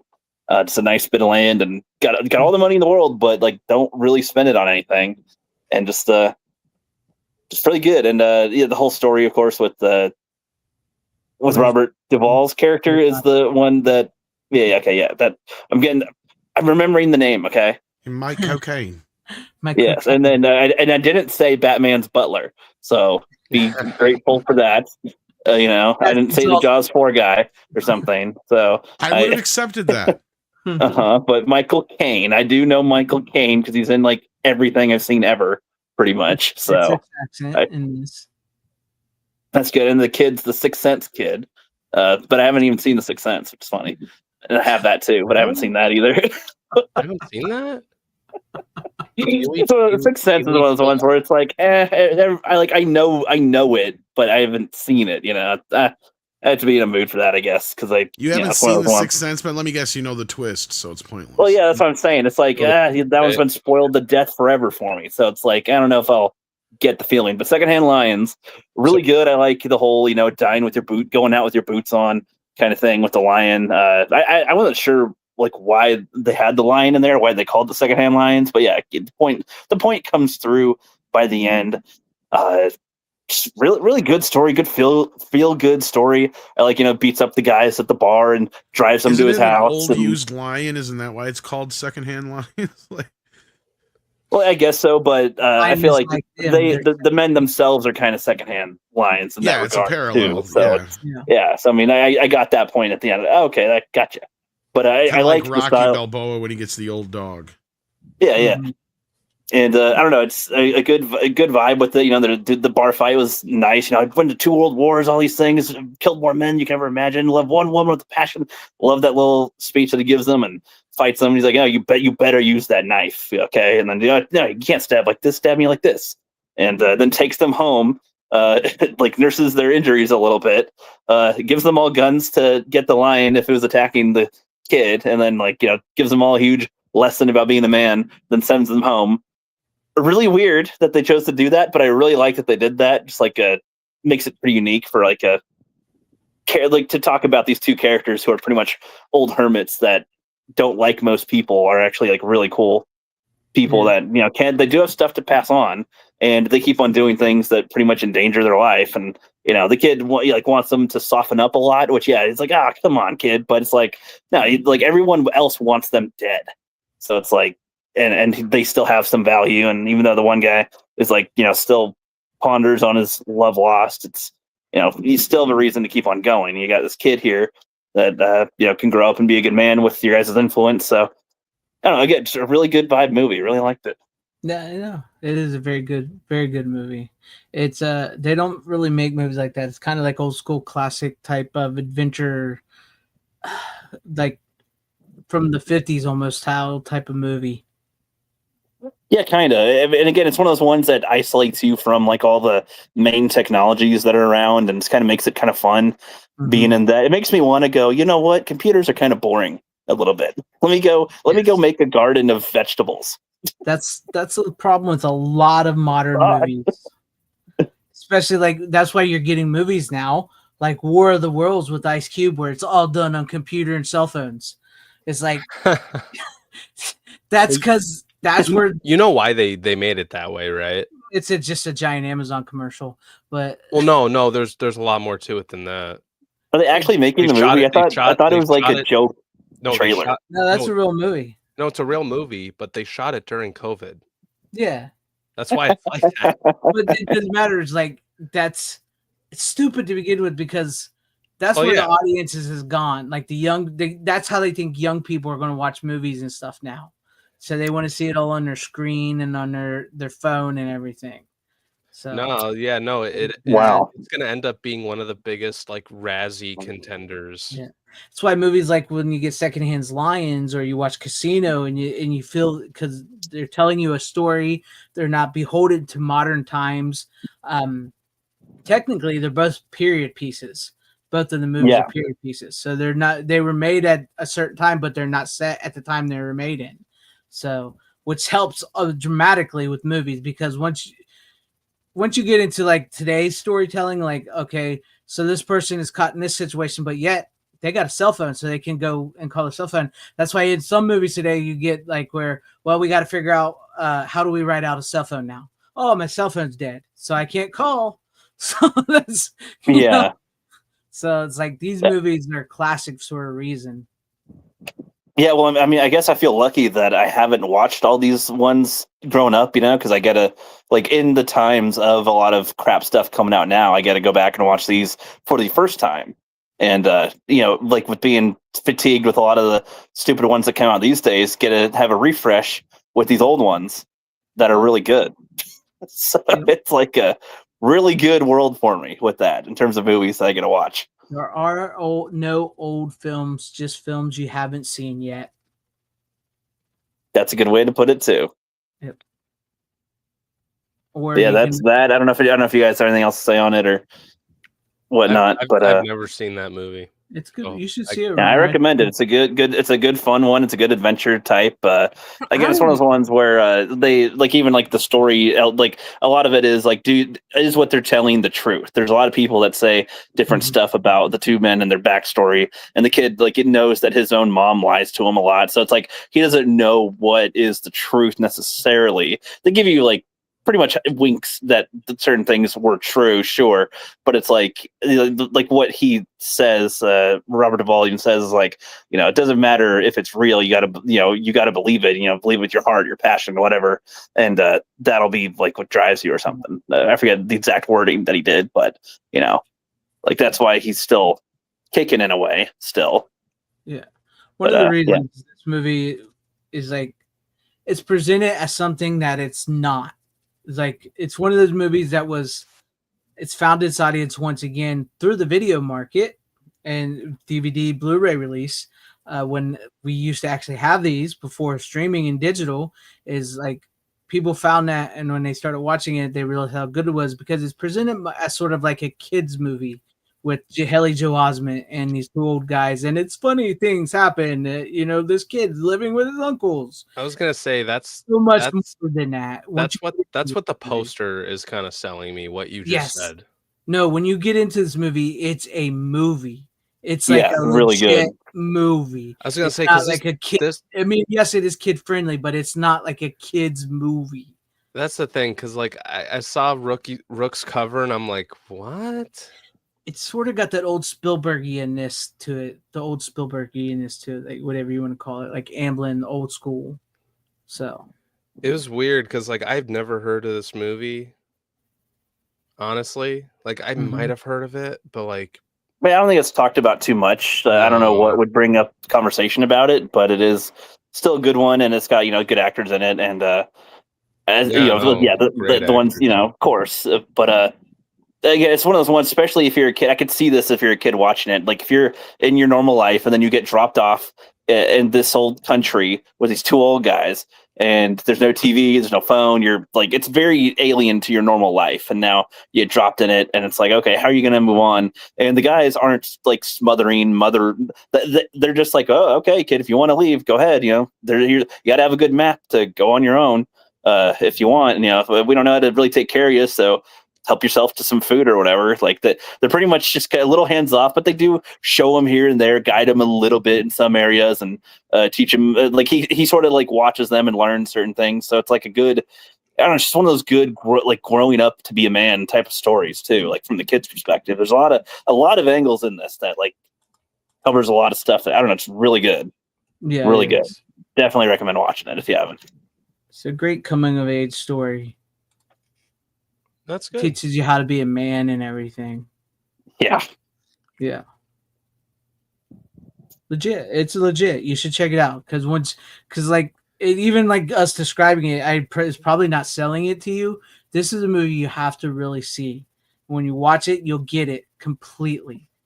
I'll add it in my list. Yeah. No, yeah. Well, that's all I got on it. But yep. All right, Runner. Okay, ahead, Greg. That's right. What were you gonna say? No, I'm not running the show, so I can't. I'm used. We never did finish our super chats, by the way. Go ahead. Do those. Jason Webster says, "Have you seen the recently released Psycho?" Oh, we did get this one. So, we did get that one, but this is the other one we didn't get yet. Soul Nightmare says, "Guns has finished treatment for your next movie. The Summer of Superman is coming. to a close. Now the Superman saga begins production soon. I saw that. I saw the video. I actually shared it out on my Twitter. So there you go. And thank you, Six, for sharing all the links in the chat there. I appreciate that. Yeah. And as I keep pointing out, this show is normally on Greg's channel, and I see there's over 200 of you guys watching in here right now. You're doing better than I do. Well, that means get your butt over to Greg's channel, because we do this every Wednesday night, actually, if you're having a good time. Yeah. So, Rook, what do you got for us next? No, Runner this time. No, it's me. I just did secondhand line. Yeah. They see you were the other Rook. You got it. No, I'm just Runner. Just Runner. Just Runner. You know, and I'm not gonna give up an introduction. I was going to, but then fucking Greg ruined it, so I'm just gonna show it either way. I watched this, or I gave this a rewatch last night. Ooh. Prisoners. Yes. Oh, you've seen this? I've never actually I've seen this one. Yes. Yes. Freaking love that movie. Oh, yes. This is I tell you what, if you want to talk about a modern fucking masterpiece, this is it right here. Prisoners. And the reason why I rewatched it is because people are comparing this movie to Weapons, the new horror movie, and for good reason. Because don't spoil Weapons. I'm not gonna spoil Weapons. I want to see Weapons. And you should, because Weapons is a fantastic movie. But you know you understand the plot of Weapons, though, right? I don't know much about Weapons at all, because I don't want to. I want to see it. Okay. Well, let's just say, like, some of the plot in part of the plot in Prisoners is very similar. It takes the guy who directed and wrote Weapons, Zach Cregger, he talks about Prisoners and like the influence that this movie has when he made Weapons, and it's because of like kids getting lost and shit. It's that whole concept. It still boggles my mind that Zach Cregger made Barbarian and Weapons, because if you, I don't know if you've ever seen the show The Whitest Kids You Know. Yeah, I know of it. That's where he comes from, and the movie Miss March. If you've ever seen him, it's totally opposite. Yeah, totally I know. Opposite. I cannot believe it's him, because I remember watching that stuff. Well, there's a little bit of comedic parts in Weapons written in there. I will say that. So I think he's kind of showing some of his comedic kind of skills into even his horror movies. But yeah. Have you seen Barbarian though, Greg? No. Okay. And never got a physical release. Those are like the only two things he's directed, but like Barbarian never got a physical release, and I don't do streaming. No, I know, and that's a real fucking shame. But Prisoners, I guess Rook and I are the only ones that could really talk about it. Yeah, I've never seen it. Yeah, it's a really good, especially like for parents. It's a really good parent type of movie to watch if you have kids or you watch kids, because it's very much, it puts you in that mind frame of it's like of what a parent will do to get their child back, and whether or not some of it is justified. And there's situations in it that really kind of make you question, like, was this okay? Was this even right? What was going on here? Why did this happen in the first place? How'd that happen? Whatever. Yeah, it just goes. It's a huge roller coaster of moments and decisions that is great. And Hugh Jackman is the main one, and in this, and it's like one of those roles of like, damn, no wonder you're. It's one of those really good, solid, just raw emotion acting that he can do. And he didn't even get nominated an Oscar for this movie. Like what the fuck are we doing? Yeah, you're gonna kill me for not remembering. I forget a guy who's Split. You know, I'm forgetting his name right now. Is in this too, right? What? Or no, no, I'm getting the wrong. Sorry. I don't remember the name of the actor that plays the other guy that's parallel to him in this. I'm forgetting. Jake Gyllenhaal? He's in it too. Okay, there's this third guy. Never mind. I'm confusing my movies. I'm confusing my movies here. Jake Gyllenhaal's the detective. Yeah, you're right. Yeah, I was mixing that up with a different film. So, no, you're good. Paul Dano plays a weird creep. That's who I was thinking of. Okay. Paul Dano. That's who I was thinking of. Paul Dano plays I forgot his name. Creepy, like young kid who, like, he's tied up in the whole kid kidnapping thing, and Hugh Jackman. Well, let's just leave it at that, because that gets a lot into pretty much what some of the surprise of it is. So let's leave it kind of. I think we've hyped it enough. Again, it's a really good situational type of movie to watch in perspective. I want to talk about this movie more, but it's like, yeah, if I give away too much, like, I'm gonna fuck it up. I'm not gonna give away like shit that happens later on, but it's like literally, like, so in the beginning there's a Thanksgiving party. Hugh Jackman's family goes there, and it's Viola Davis and Terrence Howard's family. They go to their house for Thanksgiving, and one of them, well, both families have a little daughter, each of one, and they both get lost. Like, they both get taken from somebody, and every family member, like, they have no idea where they are, and they're out for the lookout. Drama escalates from there. Let's kind of leave it there, I guess, and let them. Jake Gyllenhaal's a detective, and he gets in the mix. Oh yeah. Yep. Very good. And Denis Villeneuve directed it, and I think it's his best movie. What would you compare it to? I know you said weapons, but like as far as like the style or the tone, the people. I mean, part of me wants to say like Collateral, but that's not accurate entirely. But like it, I can't. That's I saw those around the same time, so that's maybe where my mind's going to that. This movie's like depressing. Yeah, like, but in a good way. In a good way, in a really good fucking way. That's kind of what I was hoping more out of Weapons. I did like Weapons, but I was kind of hoping for a similar tone to Prisoners, even though it does take inspiration from Prisoners. So it's kind of weird. But yeah, Weapons, like Prisoners, is another movie you don't want to give too much away because it's really interesting. But yeah, Prisoners is fucking good. I want to talk about this movie more, but both of you motherfuckers haven't seen it. Isn't it weird when like the youngsters have seen like a really good movie? You know, it's crazy. Yeah, well, I mean, this came out like over a decade ago, so like it kind of makes sense that at least both of us have seen it, because this is a very popular film. I saw it recently. I saw it like a year or two ago. I think I saw this like God, I forget when I saw this. It was like it's definitely like a while ago, but yeah. But I remember like loving it. Yeah, but you also love Denis Villeneuve. I don't love like every single film he's made, but like this is his best fucking movie. I liked this more than the Dune movies, Blade Runner, even Sicario, and all that shit. Like this. Only ever seen Sicario of all them you listed. I've seen Sicario, yeah, too. Yeah. Well, this is better. So have I.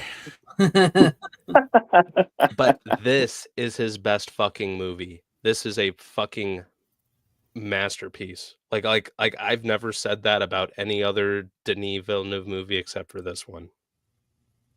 Because a lot of people say that, oh, he's made like almost every movie he's made from this to then on as a mess. No, I'm not one of those guys. But I will say that about this movie. It's a fucking brilliant movie. And by the way, when it comes to like cell phones and shit, they use flip phones, not smartphones. So there is that. So it kind of right then and there, it kind of makes this a little more, timeless. And it's just a great like story that makes you think, which is awesome. And like the acting is incredible. And like, yeah, Hugh Jackman's like one of his best performances. I gotta be honest, I saw the trailer and it didn't interest me at all. Fuck that. Fuck that. Watch the movie. I don't. No, fuck that shit. Don't tell me that. You gotta watch the movie. You gotta. All right. One day. And I swear to God, don't give me the whole trailer bullshit. You gotta watch. No, I know trailers don't always sell the movie. Yeah, like you gotta watch the fucking movie. Like, but I will say this: like any adult who has young children or is having young children, like I'd recommend this movie maybe later in life. I find it funny that the two old guys here who have the kids and the two young kids who don't have kids are telling them if you have kids. But if your kids are no longer like kids anymore and they're like, you know, they're all grown up, I'd say watch this movie because I have an 8 and a 9-year-old, so I mean, I'd say it doesn't really matter. It's an abduction type of story, is the point. So that's how scary. I'm just saying that's how fucking terrifying the movie is when you are a parent. That's the thing. Like Rookie mentioned, like it's like a very like scary thought to have of like losing a child. And it's just as crazy when like you really get to the movie, like the more you like go through it, but it's like it's really like it's just so damn good though. It's a damn good fucking movie. Ransom with Mel Gibson is an incredible movie, and I don't even think that's got a Blu-ray. Remind me if I'm right, Tom. Directed by Ron Howard, Ransom, starring Mel Gibson and Gary Sinise. I don't even think that has a Bluray. It does because I have it. It does have. I've seen Ransom. Okay, that's a great movie. I've seen Ransom. I would say Prisoners might be better than Ransom, but that doesn't matter. It had a Blu-ray. I haven't seen Ransom. Ransom was great. I haven't seen Prisoners, so. You need to watch Prisoners. It's a damn good fucking movie. It's Denis like best. Like if you're not the biggest Denis fan, like you still really not. I don't really like. That's fine. That's fine. This is a better like this. This is actually fucking good. Like it's a legitimately great movie. Like if you get like, because this like somebody else like completely like just gave him a script. Like, what's your opinion on David Fincher, Greg? He's all right. You could give this to David Fincher. It's one of those types of scripts that you could give to like a David Fincher, and he could probably do a really good job too. You know what I mean? So what I'm hearing is that David Fincher would have made the movie better. No, no, that's not what I'm saying. I mean, Seven is an amazing movie. Seven's great, but that's a different fucking movie. I'm just saying, like Denis does a great job too, though. Well, speaking of dead kids, exactly. Speaking, I didn't say they were dead kids. I'm just saying that I said this kid is. Yeah. And this kid here, same thing. But yes, I haven't seen the that. OG, and you also have the new 4K as well, do you not? I haven't. Yeah, there you go. I haven't seen that movie in fucking like a decade or so. You get the Steelbook? The friendly ghost. What was that? Did you get the Steelbook? Yep. I got the single edition. Yeah, or, well, it's not single. So. Yeah, standard, I should say. Just Blu-ray and DVD. Almost the same poster art, damn near. Yeah. Well, not exactly, but kind of similar. And on the inside, it's her and him. I didn't even open this one. I still have it in plastic. You don't even need it because it's the same Blu-ray that comes with the new one. Yeah, it's exact same Blu-ray. But no, yeah, this majorly needed an upgrade. I was kind of surprised at how good this looked. It looks good, considering really all the CGI. If anything, Casper's CGI is the part that, and the other girl's CGI is the part that kind of doesn't live up. Yeah. It looks really kind of chintzy, cheesy by today's standards. It's like most of the movie is all practical outside of the ghost. So, yeah. So those are the only scenes that really like. Yeah, the rest of it, the production, like as far as like the sets and the way it's shot and all that kind of business is beautifully done. Just Casper himself and the uncles look horrible because it's really, really old CGI. Even for the time, you'd think they'd have been able to make that kind of a CGI character look better for some reason. In the 90s, right? Yeah, it was 95. Yeah, Yeah, they definitely could have probably done better on the CGI. And for the them. only thing they really added for the 4K is they added a bunch of old Casper cartoons. Now they claim to be in HD, but they are very varying quality. And if anything, it's kind of neat to see how little they had to work with the original Casper cartoons, and they came up with within this movie, and how they actually made a dead kid not taboo enough for a kid's movie. Right. Just kind of the way they make it work. But like, Greg, what was your thoughts on the? No, I thought it was great. This is the movie I grew up on, and yes, you're right. I knew going into the CGI was probably going to be the worst part with the ghosts, because when you scan these to 4K, the way they do that, and with old CGI, yeah. So, but other than that, it looks really great, and it's one of those movies where it's like, once you see it, it's just so good. And the cameos in this movie, from Dan Aykroyd as one of the Ghostbusters to Clint Eastwood and the Crypt Keeper, and Rodney Dangerfield, Rodney Dangerfield, and with the priest guy, he used to be on Saturday Night Live. Father Sarducci, yeah, Sarducci, no problem whatsoever. He comes out with his head twisted backwards.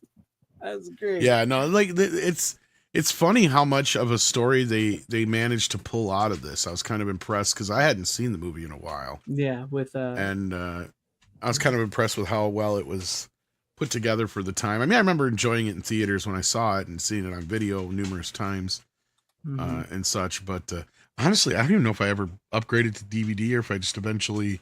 It was just one of those movies that fell off, and I was always surprised it never got any real good theatrical sequels, because all the rights to it were all kind of like in some weird place with Harvey Tunes, and like the sequels went over to was it Fox? Like I think it was video, straight to video and shit. It's like, how come this movie was a huge hit in theaters? It almost made $300 million back in 1995. Yeah, it was big. It was a big movie. And plus Christina Ricci, she was hot from the Addams Family movies, and plus she was hot to a lot of us guys. And then they had the Devon Sawa played Casper when he was a human.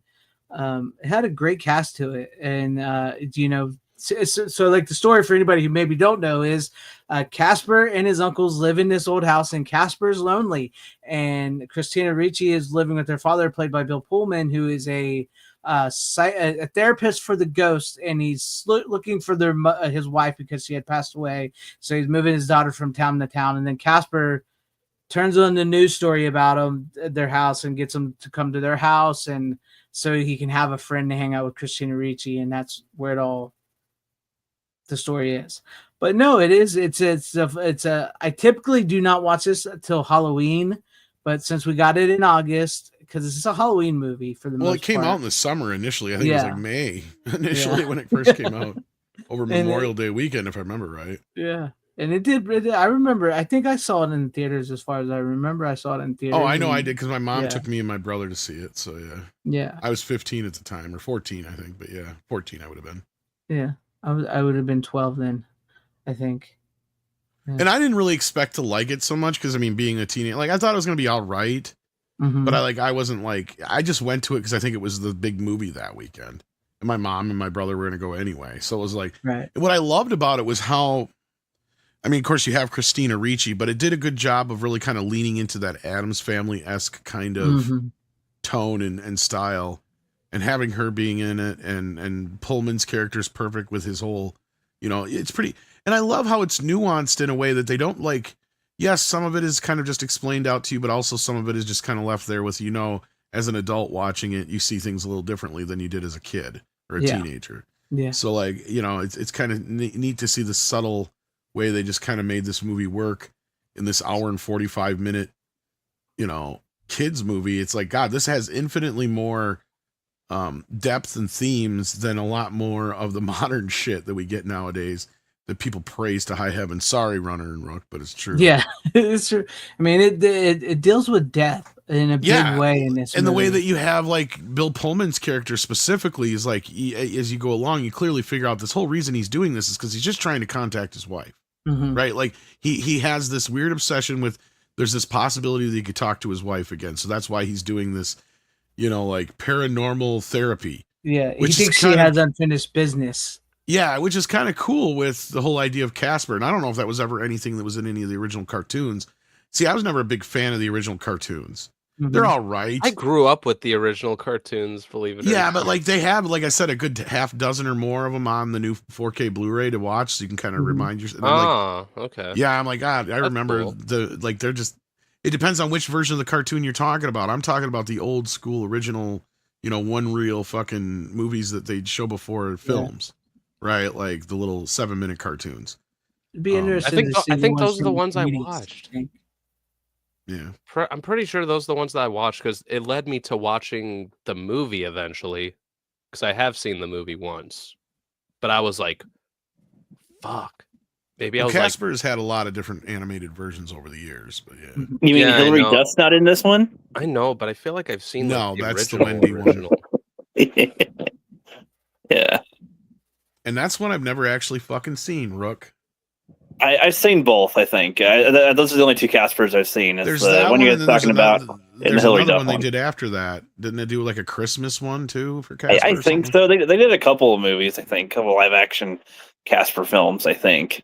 I feel like there is. Maybe there isn't, but I feel like there was. Well, and the weird thing is they're all prequels. See, like that's the thing, because there's the Spirited New Beginning. Oh, there's Spirited New Beginning, Casper and Wendy, and then I think the Christmas one, if I remember right. Mm-hmm. And they all had to be prequels. See, that's the other funky thing about the rights, because like the way the rights panned out, like that's why I don't know if Universal was just him and Han on doing a sequel or what the fucking deal was, but like they had the sequel rights, but Harvey still retained the prequel rights, so they went to Fox and did the straight to video prequels. It's really fucking weird. Yeah. Again, and I don't know why Universal, like they did that stupid Viva the fucking Flintstones sequel prequel thing. Oh, yeah. It's like this movie, if I remember right, even made more money than the Flintstones. I can't believe we didn't get another Casper in 1997 from Universal. It's like, come on, what the hell are you doing? It's weird that it never got one. But I did watch the because it says it's got the deleted scene on it, and it talks to the director Bill Pullman before they go over the deleted scene. That they were saying is like they shot this big song and dance number with the three ghosts and Bill Pullman's character, and the reason they had to cut it out of the film is because how much money it would have cost to animate everything. There's like they told him it was going to add $3 more million to the movie if they had to animate that. So that that tells you where they were with the animation and the CGI, which is something you could have done on your own home computer. Now I'm surprised they didn't just finish it and put it on the Blu-ray as an extra. Like it is on the Blu-ray as extra. You can see the. But I mean, as a finished version too, because like I said, now you could do it in your sleep, right? Like so like this type of stuff. That's what I was kind of saying. Is like I always felt like the effects were better than this. Like watching it now, like I would compare this to like straight to video CGI at the time. Like I don't know where they spent the money on this outside of the sets and stuff, because the CGI is not that great. Would you say the ghosts and like Ghostbusters looked better than the ghosts for Casper? Oh fuck yes. Fuck yes, by far. Like you can totally tell this is a CGI. And this is even, like this is post Jurassic Park. Well, I guess a counter might only be a like couple years before like Scooby-Doo and stuff. Well, yeah, but like maybe these were like very new animators, perhaps. Like they weren't the top-notch Jurassic. Like would the people for Casper really be able to get the Jurassic Park animation? You know what I mean? Or like I think it was Industrial Lights and Magic who did it. Even Spielberg didn't he have? Yeah, Spielberg is one of the producers on it. Yeah, Spielberg had something to do with this. Yeah. So that's where I'm like watching it this time. Okay, God, I just don't remember the CGI being so chunky. And it's very chunky. If it was like a cheaper animation studio, that's what I was assuming it would be, but for a reason. But now, I don't know why then. But then you are seeing it in the 4K, highest quality possible now. So now you can see the flaws in the CG, where if you're still probably watching the Blu-ray and the DVD, you won't see those flaws. Well, part of it for me was the animation, right? Like it is a very stilted, because this is clearly before they had any kind of motion capture, right? Like, and that really helped a lot of animation and motion in CGI because it just looks very like stilted animated because you have that sterile CG kind of thing because everything kind of moves like a rod puppet. It's really hard to explain, but to me, it just there's like not a fluidity to it. And with Casper, it's like he's a ghost. He is fluid in a way. Like, I mean, he's gaseous, so you can do all kinds of things with him, like they used to do in the old cartoon. And they do a few things here and there in the movie. Don't get me wrong, but it's like when he's in the Casper form, he just feels very rubbery. But he felt solid, is what I would. Like he's gonna bump into something all the time. Like kind of, it just has a very weird feeling, like a very chintzy CGI feeling to it. It's like this just feels like they should have been farther than this by 1995. I don't know. There was just something about it this time out. Yeah, if they had that studio with them, yeah. But then again, I haven't watched it in years either. So I've always enjoyed the movie. You know, I can look. I like the movie. That's just a nitpick, basically. Yeah, right? yeah. Like, You're not wrong. You're not wrong. Like he does bump into a lot of things, and like even when he's like wringing out his, is it him that wrings out his tail, like with the dripping water and everything? Like he. Yeah, there's that scene. Yeah, to wake her up. Yeah, they do that Yeah, stuff. This is one of those movies that I grew up with too. That it didn't really catch on to me growing up, but I feel like. Because I don't know any of the stuff you guys referenced. I don't remember there being Ghostbusters reference or any I don't remember references because I was a kid when I saw them. So it was just like, here's the movie. And I thought it was okay. What are you gonna call? It wasn't Somebody like bad. else. But if I were to rewatch it now, maybe I'd see it a little differently or see it a little better. I just thought it was like okay at best. No, the movie itself is fine. It's actually really well written, and it's written in a way that both adults and children can be entertained by it. My only big nitpick was just that I would just, for some reason in my brain, my memory of the CGI at the time was much better than it is. Like, that's my thing. It's like, I'm watching it now going, ugh. Like, yeah, this looks bad. Like, yeah, Casper comes off very stilted. Thank you, Six, for the sticker. She sends us a high five sticker. Well, thank you for the $5 and the high five. Appreciate it. High five. You're raking it in. Yeah, I don't know if there was anything else to say about. Well, we got like 49 viewers on YouTube, and we got 200 altogether between YouTube and X. So, like, a bunch of people are watching us on X. To watch on Twitter. Wow. Okay. Evidently. Yeah. Yeah, so I've noticed that I've been getting a little more. Nothing against YouTube because I love them, but I do notice that some people watch a little on X a little more than they do. Yeah. Strange, but hey, not going to complain. Nope. But yeah, unless there was anything else to say about it, Greg, like you have all the old special features from the old disc on the Blu-ray, and everything that's on because the Blu-ray is the same Blu-ray, so you know that, and then they could put the Casper cartoons on the 4K. With the DVD, the only thing that they never carried over was like the little games on the DVD that you remember how they used to put little games on DVDs and stuff. Yeah, that's the only thing they didn't carry over to the rest of these is just a couple Casper games in the haunted house. So that's it. It looks. I thought it dope, but Tom's right. It does look incredible on 4K. Other than the CGI ghost, you could tell, a little. Yeah, it's not as. They're very CGI. They're very CGI, early CGI. You could tell. So. But no, otherwise I can recommend it. I don't think it's badly priced. I think it's in that $20 to $30 range, depending on what you want to get. And I think you can still get the Steelbook. They actually dropped the price on the Steelbook. That's one. Then that kind of upset me too because it was like $45, and then like today or yesterday they dropped it down to $29. Have you been watching Groove? That's why I usually go through Groove for Universal and Warner titles because they always have the regular price they're going to be. That's what Amazon usually doesn't drop the price till just before they're released or whatever.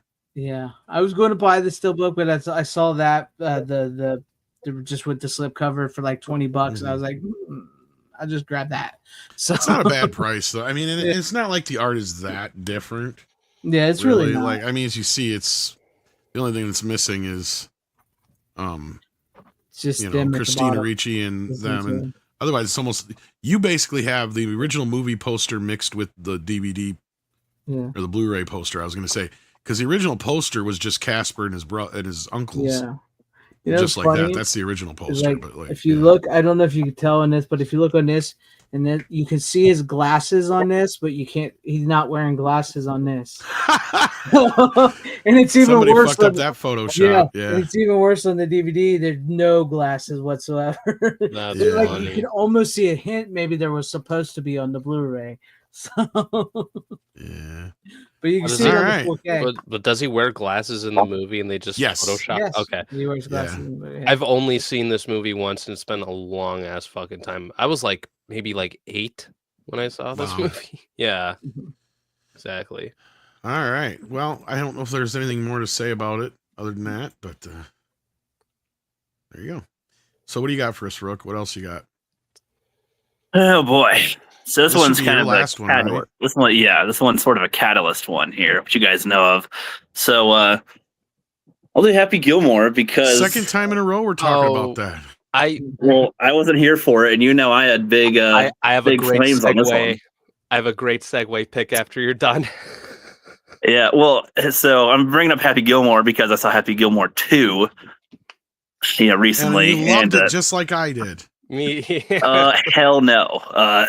Which I'm cool if people like the movie, that's fine. But like, I feel like so many people don't understand like my issues with that. But I had a tweet at over 250,000 views on the tweet, like over like 300 something replies, crazy attention on that one. I never really had anything go viral like that before. So I didn't know there was a huge Happy Gilmore fan base, which is funny because I love the first movie. I did not like the second movie.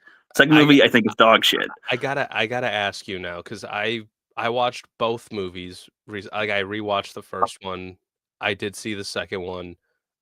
I didn't think I'd like the second one, like just in general, but I was pleasantly surprised and I kind of enjoyed the second one and I didn't think I would. So Same here. my question is for you, Rook, what the fuck were your problems with it? Because I almost had a problem with like the way it started off. Should I spoil what happens in the beginning? I mean, we kind of talked about it a couple times now. It's been out now for almost a month. So. Has it been a month? Well, August. But it's well, not really. It's been like 2 weeks. I was gonna say. I thought it's been longer than that. Why No, does it feels like longer? July 31st. I work at Subway. I know when this thing Well, it releases. came out the same week as Fantastic Four, didn't it? Yeah, it did. That was Yeah. like 2 weeks ago. That was it? I was gonna Yeah. say 2 weeks sounds about right. Fucking A. But yeah, I watched the second one, and I got to be honest. I think rewatching the first one really helps. Well, I did rewatch the first one before watching it, so I feel like the second movie really desperately wants to be the first movie. It is full of, I'd say, empty cameos, so many recycled jokes, a lot of unfunny jokes. It is not worth the time. See, it is not worth it. I don't disagree with some of what you're saying because I watched them in opposite. I watched the first one after I watched the second one. And actually it helped watching because like there was bits in the second one I didn't like that I'm like, oh yeah, that reminds me of from the first one. I'm like, okay, so now I see why they did that. Like the death in the beginning is the same way his dad died in the beginning of the original. And there's some other things that I didn't like the first time, and I'm like, okay, now I get it. Yeah, because I didn't. But like I do. the death in the second one either. Yeah. And then now it made more sense though after I saw the first movie again. I'm like, oh yeah, I forgot all about that. But like I do agree with you on some of the empty cameos and certain other bits, but I felt like there was some new and fresh things. Like I didn't think it was nearly as bad as I thought it was going to be like Coming to America 2. Like it didn't feel as much of a greatest hits album like that did per se. But I guess this is one of the things. Like I had no expectations going into it. I never seen Coming to America 2. Everybody's referenced that one. I haven't seen it. That one So I have no idea. oh, and that thing's dog shit garbage. It's like literally I've the heard. same fucking movie. Like down to the jokes. Like the only clever thing in Coming to America 2 is that his dad decides he wants to have his funeral just before he dies, and then he dies like during the funeral or right after the funeral or whatever. Like that's the only clever and interesting new part of the movie. Otherwise, it's just an exact replica of the original, right? Like their kid wants to go and find a bow and blah blah blah. So it's like, yeah, it's really stupid. Anyway, go ahead.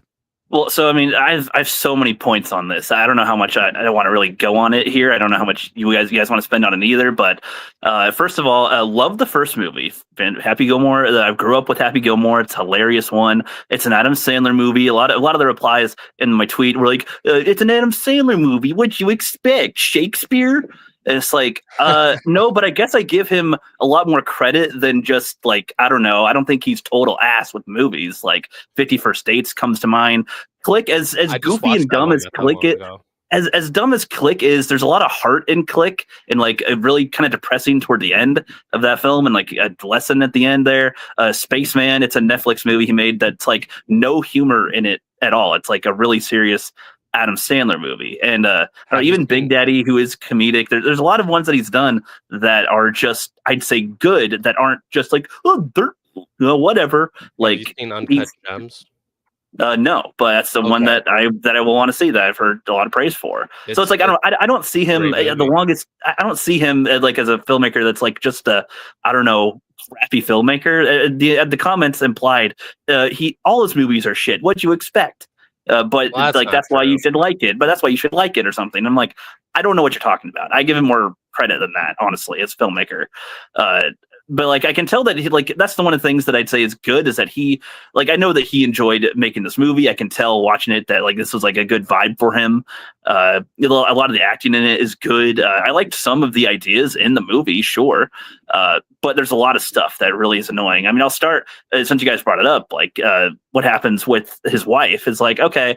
I know they're trying to. This is part of my problem, is that they try too much to be like the first movie, which I don't think they needed to do at all. They really don't. Like, this has been done 1,000 times. This type of thing where they like try to recreate something ish that happens in the first one. Like, first one is dad gets killed by the hockey puck. This one, wife gets killed by the golf ball. Wouldn't be as big of an issue, but like we've seen people get hit in the head with his golf ball swings, and they're fine. Like, they're not dead. So like that's already just like okay, whatever. This is, I guess you just want her out of the movie. I don't know. His kids all being like retarded. I don't understand why. I mean, like he had a short fuse because like after his dad died, he kind of got a short fuse. Like that was the quirk that he kind of has. With them just being dumb, because they're raised like by extra angry. I was gonna say, I wouldn't go as far as to say that they're like quote unquote retarded. It's just that like they grew up with him, so they without a mother. Yeah, basically exactly. That's the way I took it. And I forgot to check again, but don't each one of the jobs that his kids have are one of the jobs that Happy has in the beginning of the movie? Pretty much, movie? Yeah. Each of their own. I was gonna say, I think that was another one of the little wink things. I don't know. I just think like you could have had something else with the kids. I didn't think this funny really with them. Just there's like, I thought they're it was all just fine, but I can understand whatever, people who didn't like it. I mean, it does retread a lot of the same ground, but I felt like it did it in such a good-natured way that I found it refreshing, because we haven't had a good movie in a long time like this. As far as a comedy, we haven't had, Adam Sandler hasn't made a good movie in years. So like, and for him to pull something on, maybe it was like just because of the low expectations going into it, perhaps, like that I ended up liking it a lot more. But I was kind of surprised by how many other people enjoyed it. Like even Runner, right? Like I would expect him to just kind of be like, this thing's shit. Yeah, I thought I wasn't gonna like it. And there's some things I would have changed, and I would have definitely got, like, I don't understand why Shooter wasn't brought in for more than one play at the end. Spoilers. Like I thought for sure, like him being in the loony bin, I think was dumb. When the guy broke his leg or whatever it was, I could see it coming from a mile away that was what was going to happen. But like, this should have happened earlier, so it could have been Happy and him on the same playing together through the whole thing. Yeah. Well, I mean, that's kind of one of the things. I feel like a lot of the film doesn't really understand what was funny about the first film, or like what worked with the first film. So like Shooter, for example, isn't like a weird villain necessarily. Like from his perspective, and the Happy Gilmore, he's a guy who's been in this game for a really long time. He's doing what he loves, and he's like about to win his jacket for the first time. Then this new guy, never played in his life, is like getting everybody's attention and kind of getting him off his game. Even when Shooter's winning, everybody's talking about this new up and comer. And so yeah, he's a little peeved and he goes a little far, and he even kind of sees that himself. Like, oh my god, he's kind of crazy. Like probably shouldn't have done that. Like he's not like a loony bin candidate though. Like I feel like that's just okay. You had no ideas for him, did you? I guess so. That's what you did. I didn't have much of a problem with that. Like I don't know. It's not like the biggest insult ever, but I think that was just kind of like a lazy way to have him be out of the way for 20 years and like have nothing happen with him. So it's like, okay, whatever. Just have him being down on his luck because he's been basically ostracized from golf for all these years for cheating. But like anyway, Greg, I know you have to leave because you got an early morning. So if you want to get out of here, Yeah, I Oh, thank you. yeah. Peace I out. mean, enjoy the show. As Tom said, we do this every Wednesday over on my channel. But I'm glad you guys did get to do the show, even though I was very late. So thank you guys, and you guys have fun. I'll catch you guys next Wednesday. See ya. See everybody out there in chat. Cool. Everybody Sounds watching. All right. Bye. Yep, have a good one. Go Take watch care. Prisoners, Greg. God damn it. So He yeah, left. anything more Yeah. to say about Happy Gilmore before we move on? Oh yeah, I mean I could go for a while, but I guess I'll try to condense some of my points Yeah, here. condense it So a like, little bit, but yeah. so like part of what made Happy Gilmore work was that he's a guy who loves hockey, but he is no good at it, and he happens to be good at golf, but he only does golf because like. It's not funny that he loves his grandma, right? It's not funny that he is like trying to raise money to save her house, but a lot of comedic stuff happens because of what he has to do to get the money. In Happy Gilmore 2, it's like, well, I mean, I don't know. My daughter wants to go to like the best dance school ever that's like super expensive, so I've got to start doing golf again. And I don't know, like, and again, him killing the wife, it's also like, why'd she just stand there and just watch the golf ball hit her face? I don't know. I feel like something else needed to happen if you wanted her out or him to do it, something to cause him to stop. I feel like they could have been more creative with what they do, maybe, because that just felt kind of dumb as it is. And it's like, oh, it's Sam Sandler movie. It's like, could tell me a little better, I think. Well, the only other option was to have him just walk away from I feel like after that, already but- that you don't need to have him. I feel like people are limiting what you think you can do with it. I mean, most people always have a character go down on their luck. He could be doing pretty good. He seemed to have done pretty well after his career for a little while at first. You could have something else happen. You can have something similar happen to that, like new people trying to ruin the sport of golf, and he's got to come in. You can have different things happen, is what I'm saying. You don't need to have it be this. The butt vertebrae makes you good at golf thing? Are you kidding me? That's like really stupid. I see where you're if you have the right butt vertebrae thing, then you're good at golf. It's like, it sounds they have thought. to actually have an operation to do that. They have to be good at golf to begin with, but to be able to get that extra swing like Happy does naturally. Like, I get it. I get where you're coming from, but at the same time, it also kind of feels like you just didn't get the movie you wanted, more so than, like, I guess maybe it was because I don't know. I didn't go in with any expectations. Like, coming out of it, I was like, kind of found, oh, okay, so it's kind of clever how they twisted this from the first movie into this, and you know, you have the new Golf League, which is kind of the equivalent of Happy Gilmore coming in and the way they treated him, and it makes sense why, you know, Shooter would be like on board with destroying Happy until it gets to a point where the one thing he loves more, golf, is actually at risk, right? Like that. I thought the setup was all fine. I thought the characterizations were fine.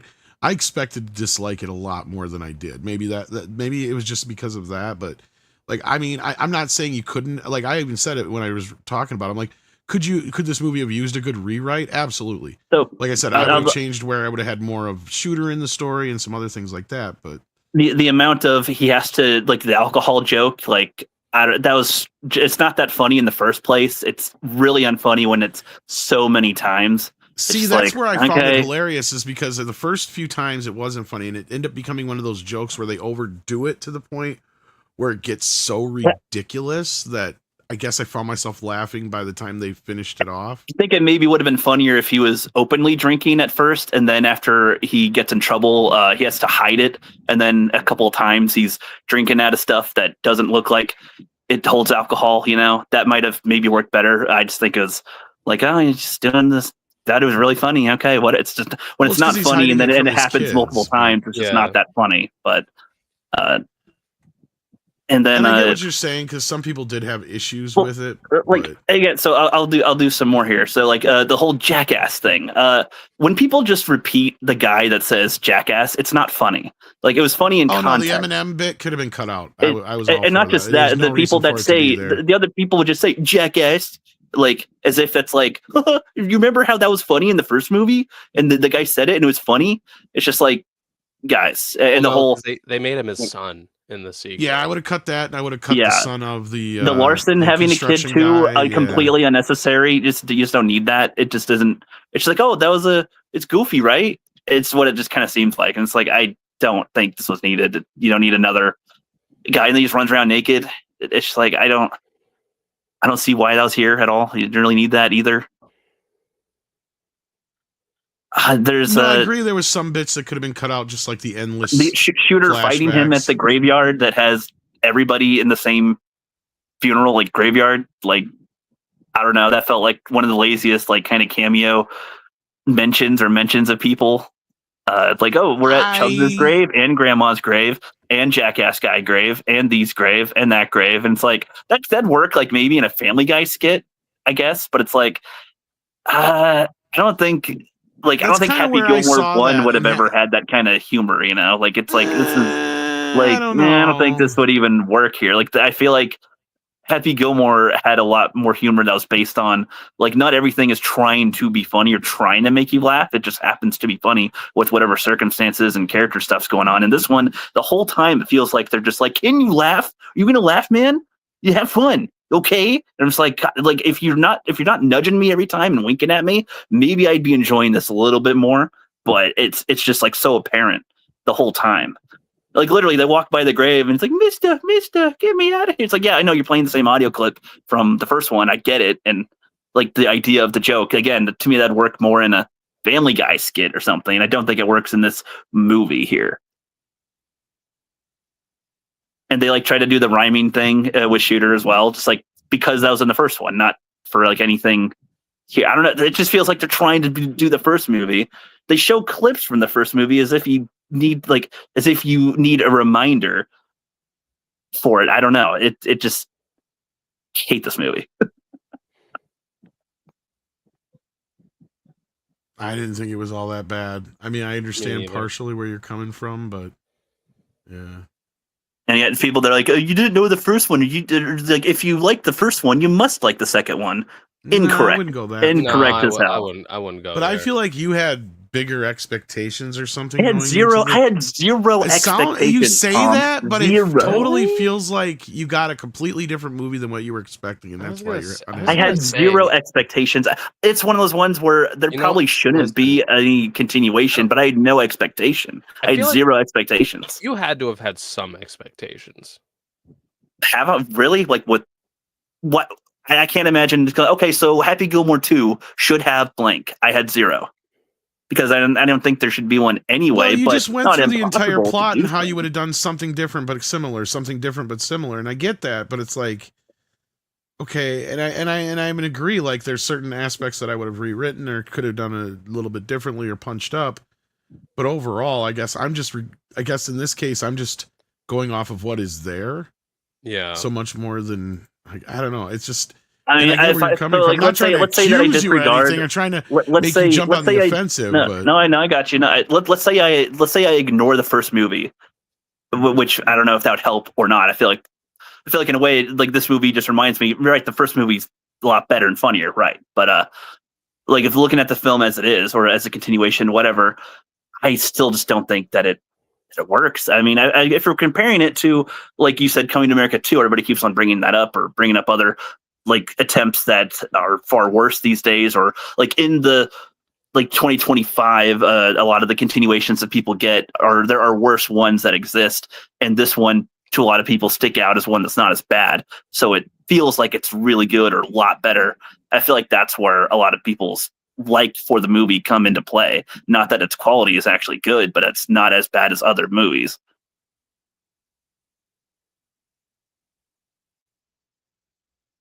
All right. Well, I'm sorry you didn't enjoy it as much as others did, but moving on from there, Runner, what did you have for us for your Go ahead.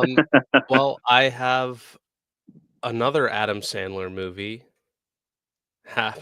Evidently enough, I brought this on because I figured we'd talk about Happy Gilmore, and I had watched one other Adam Sandler movie after the two Happy Gilmores. It was 50 First Dates. Oh, sweet. Which was it was a fun movie. Like that was pretty good. I've seen this one that I have on. I've seen this a couple of times. Maybe like this might have been my third or fourth time maybe seeing this. I've at least seen this maybe 3 times, but I think it's the only Adam Sandler I own on 4K, believe it or not. And I don't know if Rook's seen this. I think Tom has, but I don't think Tom's a fan of it, but Punch Drunk Love. Not necessarily. I've only watched it once. For which one? Uh, Punch Drunk Love. No, I haven't seen that, but I have heard that recommended quite a bit. But I'm somebody who's never really liked a Wes Anderson film I've seen yet. Paul Thomas Anderson. Or Paul Thomas Anderson, I mean, sorry. Oh, you didn't like Boogie Nights? Not really. Not as much as I had hoped and thought I would. Oh, I have to rewatch it again, but I don't know. I love Boogie Nights. PTA, he does have some movies I don't really care for all that much. I will give you that, but like Boogie Nights, Punch Drunk Love, There'll Be Blood, I think are like his best films, I would say. Punch Drunk Love, Rook, this was kind of because this was at the time when like Adam Sandler was sort of doing a different approach at this time because PTA wanted to work with Adam Sandler. He wrote the part for him for this movie in particular, and it was kind of like this anti-comedy of all sorts for Adam Sandler. Like there's comedy in it, but it's very, very dramatic in comparison, you know? Yeah. And like people weren't used to seeing him be dramatic in a film. Exactly. So like this is where he really gets to show off like more of his acting chops. You know what I mean? Instead of like he gets to scream in a dramatic way instead of a funny way. That's true. But it's a good scene though. It's the phone call scene with him and Philip Seymour Hoffman, where he's just telling. You know, it's so funny. I watched the scene where he's just going, "Shut up, shut up, shut up," and I'm like, "Damn, that's Tom every time Rookie has a bad take." Or have to deal with some idiot. Yeah. Shut up. Just shut up. Shut up. No, shut the fuck up. Just shut up. Yes, I know that scene very well. That is one of the better scenes in the film. Yeah. And then when he meets up with him, he's like, go away, you fucking pervert, or some shit. Because so the whole plot is Adam Sandler, he works at this like little shop or whatever where they like sell certain items, and he calls this number where you what do you call it? You try to talk to like a hooker or whatever, and they try to like charge you how much you have like phone sex with them, if that makes sense. And he's been hanging up on this person for a while, so there's these people that beat the shit out of him. He tries to get the money back, all sorts of stuff, and there's this one woman that really likes him and tries to, you know, be with him, is very interested. So it's this weird kind of love story where he's like, he kind of doesn't know what to do, but there's this woman that's pretty interested in him and he's interested in her later on. And like, and it all ties within the Philip Seymour Hoffman character who works at this furniture store, and he tries to like find the people who are trying to mug him and shit, essentially. All right. But sounds good. But you should definitely give it a chance, Rook. I'd say, especially if you're getting into like knowing your background on like Adam Sandler. Well, I mean, now I'm interested in like his like wider scale film history. I mean, Tom said he hasn't made a good movie in a while, but I mean, Spaceman was like a recent one he did on Netflix that he takes seriously and like Uncut pretty Gems, good. Uncut Gems was damn good. That came out in like 2019, I'd say. Yeah, I think that was 2019 is when Uncut Gems. That was his last like great movie. Yeah. But Punch Drunk Love is that's when he, because you know he had like a whole shtick for almost every kind of comedy thing he did, and those were like ones that, you know, he wrote or co-wrote or whatever. But Punch Drunk Love, it's all Paul Thomas Anderson doing the writing and the directing, and he wrote the part for him. For him, yes. Okay. Very. Yeah, I was actually about to wonder that on a lot of these movies. I actually don't know how much creative, like input that he puts into his movies. I don't know if like even Happy Gilmore, if that's his movie or if that's somebody else's idea and has him as the lead. I have no idea. Yeah, no, that's his. But anytime you see the Happy Madison production thing in front of the film, he owns it. Yeah. Oh, okay, I got you. And what's funny about this movie when PTA was making it, and I'm briefly about to talk about a movie that Tom doesn't like, but when Magnolia was getting all this fucking praise and shit for awards and stuff, people were asking him like, "Oh, like what's your next project?" And he just responds, "Oh, I'm gonna make an Adam Sandler movie." And people were like, "What?" People were like, "What the fuck are you doing?" And they didn't know what his whole idea was, and they're like, "Oh, yeah, he does Punch Drunk Love because he's like a big Adam Sandler fan." That's why. Is this the core of the South Park, like, with Osimo and they like go to the movie studio and he's like, all right, come up with some ideas for movies, and then he's like, Adam Sandler falls in love with like a coconut or something and whatever, and he's like, he falls in love with like Adam Sandler falls in love with like a golden retriever and whatever. He's just like all these like they came up with like 900 movie ideas, most of them having Adam Sandler. Yeah, but like I'd say since like I feel like you've seen more Adam Sandler movies than I have. I feel like, Rook. I don't know. I actually don't. Thinking about it, there's a lot that people name that I have no idea, or I actually haven't seen. Like I haven't seen Uncut Gems. I haven't seen quite a few. I've only recently seen like Waterboy and yeah, I've seen Waterboy, like 50 First Dates and stuff. Yeah, I haven't seen Reign Over Me. Yeah, same here. I haven't seen The Longest Yard remake that he did. Oh, I've seen that. That one's pretty good. But I haven't seen the original Longest Yards. I don't know. The original Longest Yards. The original one's a good movie. That one also has Burt Reynolds in it. Right. But yeah, like, are you familiar with Paul Thomas Anderson, Rook? Like as a director? Like I can't think of movies that he's done, but I've heard of him, so I've probably seen some of his movies. So, like I said, he did Punch Drunk Love, which is the movie I brought. He did Boogie Nights, Magnolia, There'll Be Blood, The Master, Inherent Vice, Licorice Pizza. I might not have seen any movie he's done there so far. Phantom Thread. No. And yeah, like I've seen most of his stuff. The only ones I didn't care for all that much were Inherent Vice and Licorice Pizza, and those were his more recent stuff. So his more recent stuff's kind of like, eh. I don't love Magnolia, but like, there's some things that are, I don't know. There's something like I was kind of with Magnolia for the most part, minus the ending. That's my only problem with it, really. Other than that, like most of his other stuff, I really like. Boogie Nights, I fucking love. I think that's his best movie. Punch Drunk Love, maybe his second best.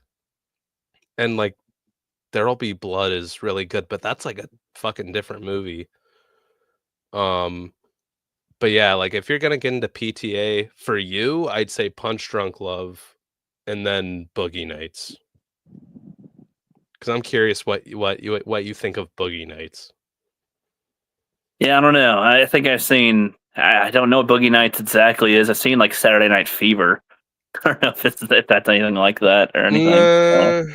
I mean, there is like disco dancing in one scene, but Boogie Nights is about making pornos. Oh, okay. It's about Marky Mark as an upcoming porn star. Right. Okay, yeah, that's a different one. Okay, I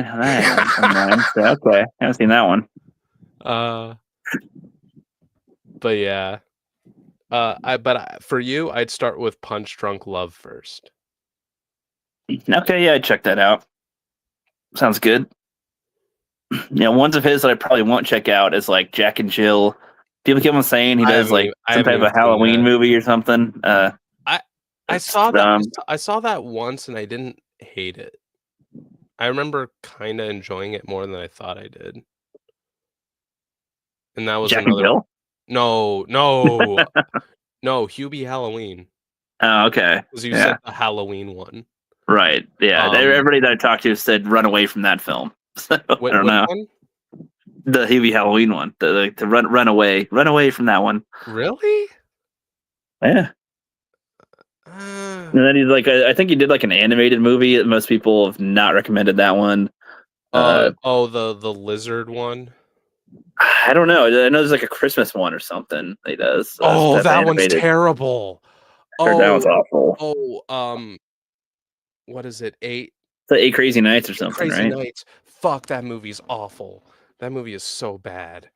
Yeah, I've not seen Grown Ups or Grown Ups 2. I tried watching Grown Ups. Pixels is fucking awful. I haven't seen that either. No. I saw that in the theater, dude. That was not good. I remember being kind of excited for it because I told my dad about it. I'm like, oh my God, it's like video games coming to life and all that shit. And then I watched the movie and I'm like, Yeah, they probably do a better version of that in like Futurama. I think they have like where aliens attack and use video game style to do that. Kind of similar, but yeah. There's like a lot of Adam Sandler movies. Honestly, like thinking about it, there's a lot of freaking movies. I've seen Mr. Deeds, which is pretty good. Billy Madison's a weird one. It's one of those ones where I don't like that type of humor, but that one is funny. Like I did find that one funny. And Little Nicky, I haven't seen that in forever, so I don't remember what I felt on that one. All I remember is he switches Coke for Pepsi or something. That's kind of where he starts going off the rails. But speaking of Burt Reynolds, my last movie is actually starring Burt Reynolds. It's called Fuzz. It was from 1972. It's a cop comedy starring Burt Reynolds and Raquel Welch and Tom Skerritt and Yul Brynner. And it's actually pretty funny. It was better than I thought. It actually comes off as more of like a procedural comedy, like because you have like several different cop things going on with this like Vice Squad that's like undercover. You have like one story where it's a guy calling in bomb threats or threatening to kill like senators and stuff like that if he's not paid ransom. Then you have another group of kids that are setting like homeless bums on fire, and then you also have a rapist that so like these three like storylines all kind of converge at some point at the end, and it's actually pretty good. It was a lot more fun than I thought it would be, and fun, and it has a young Burt Reynolds in it. A lot of the same kind of tone as MASH in the same way, but not that you guys. That's the show. Shit. Well, the movie MASH, but yes. No, I haven't seen that. I didn't know MASH had a movie. Really? I mean, you didn't know that? You didn't.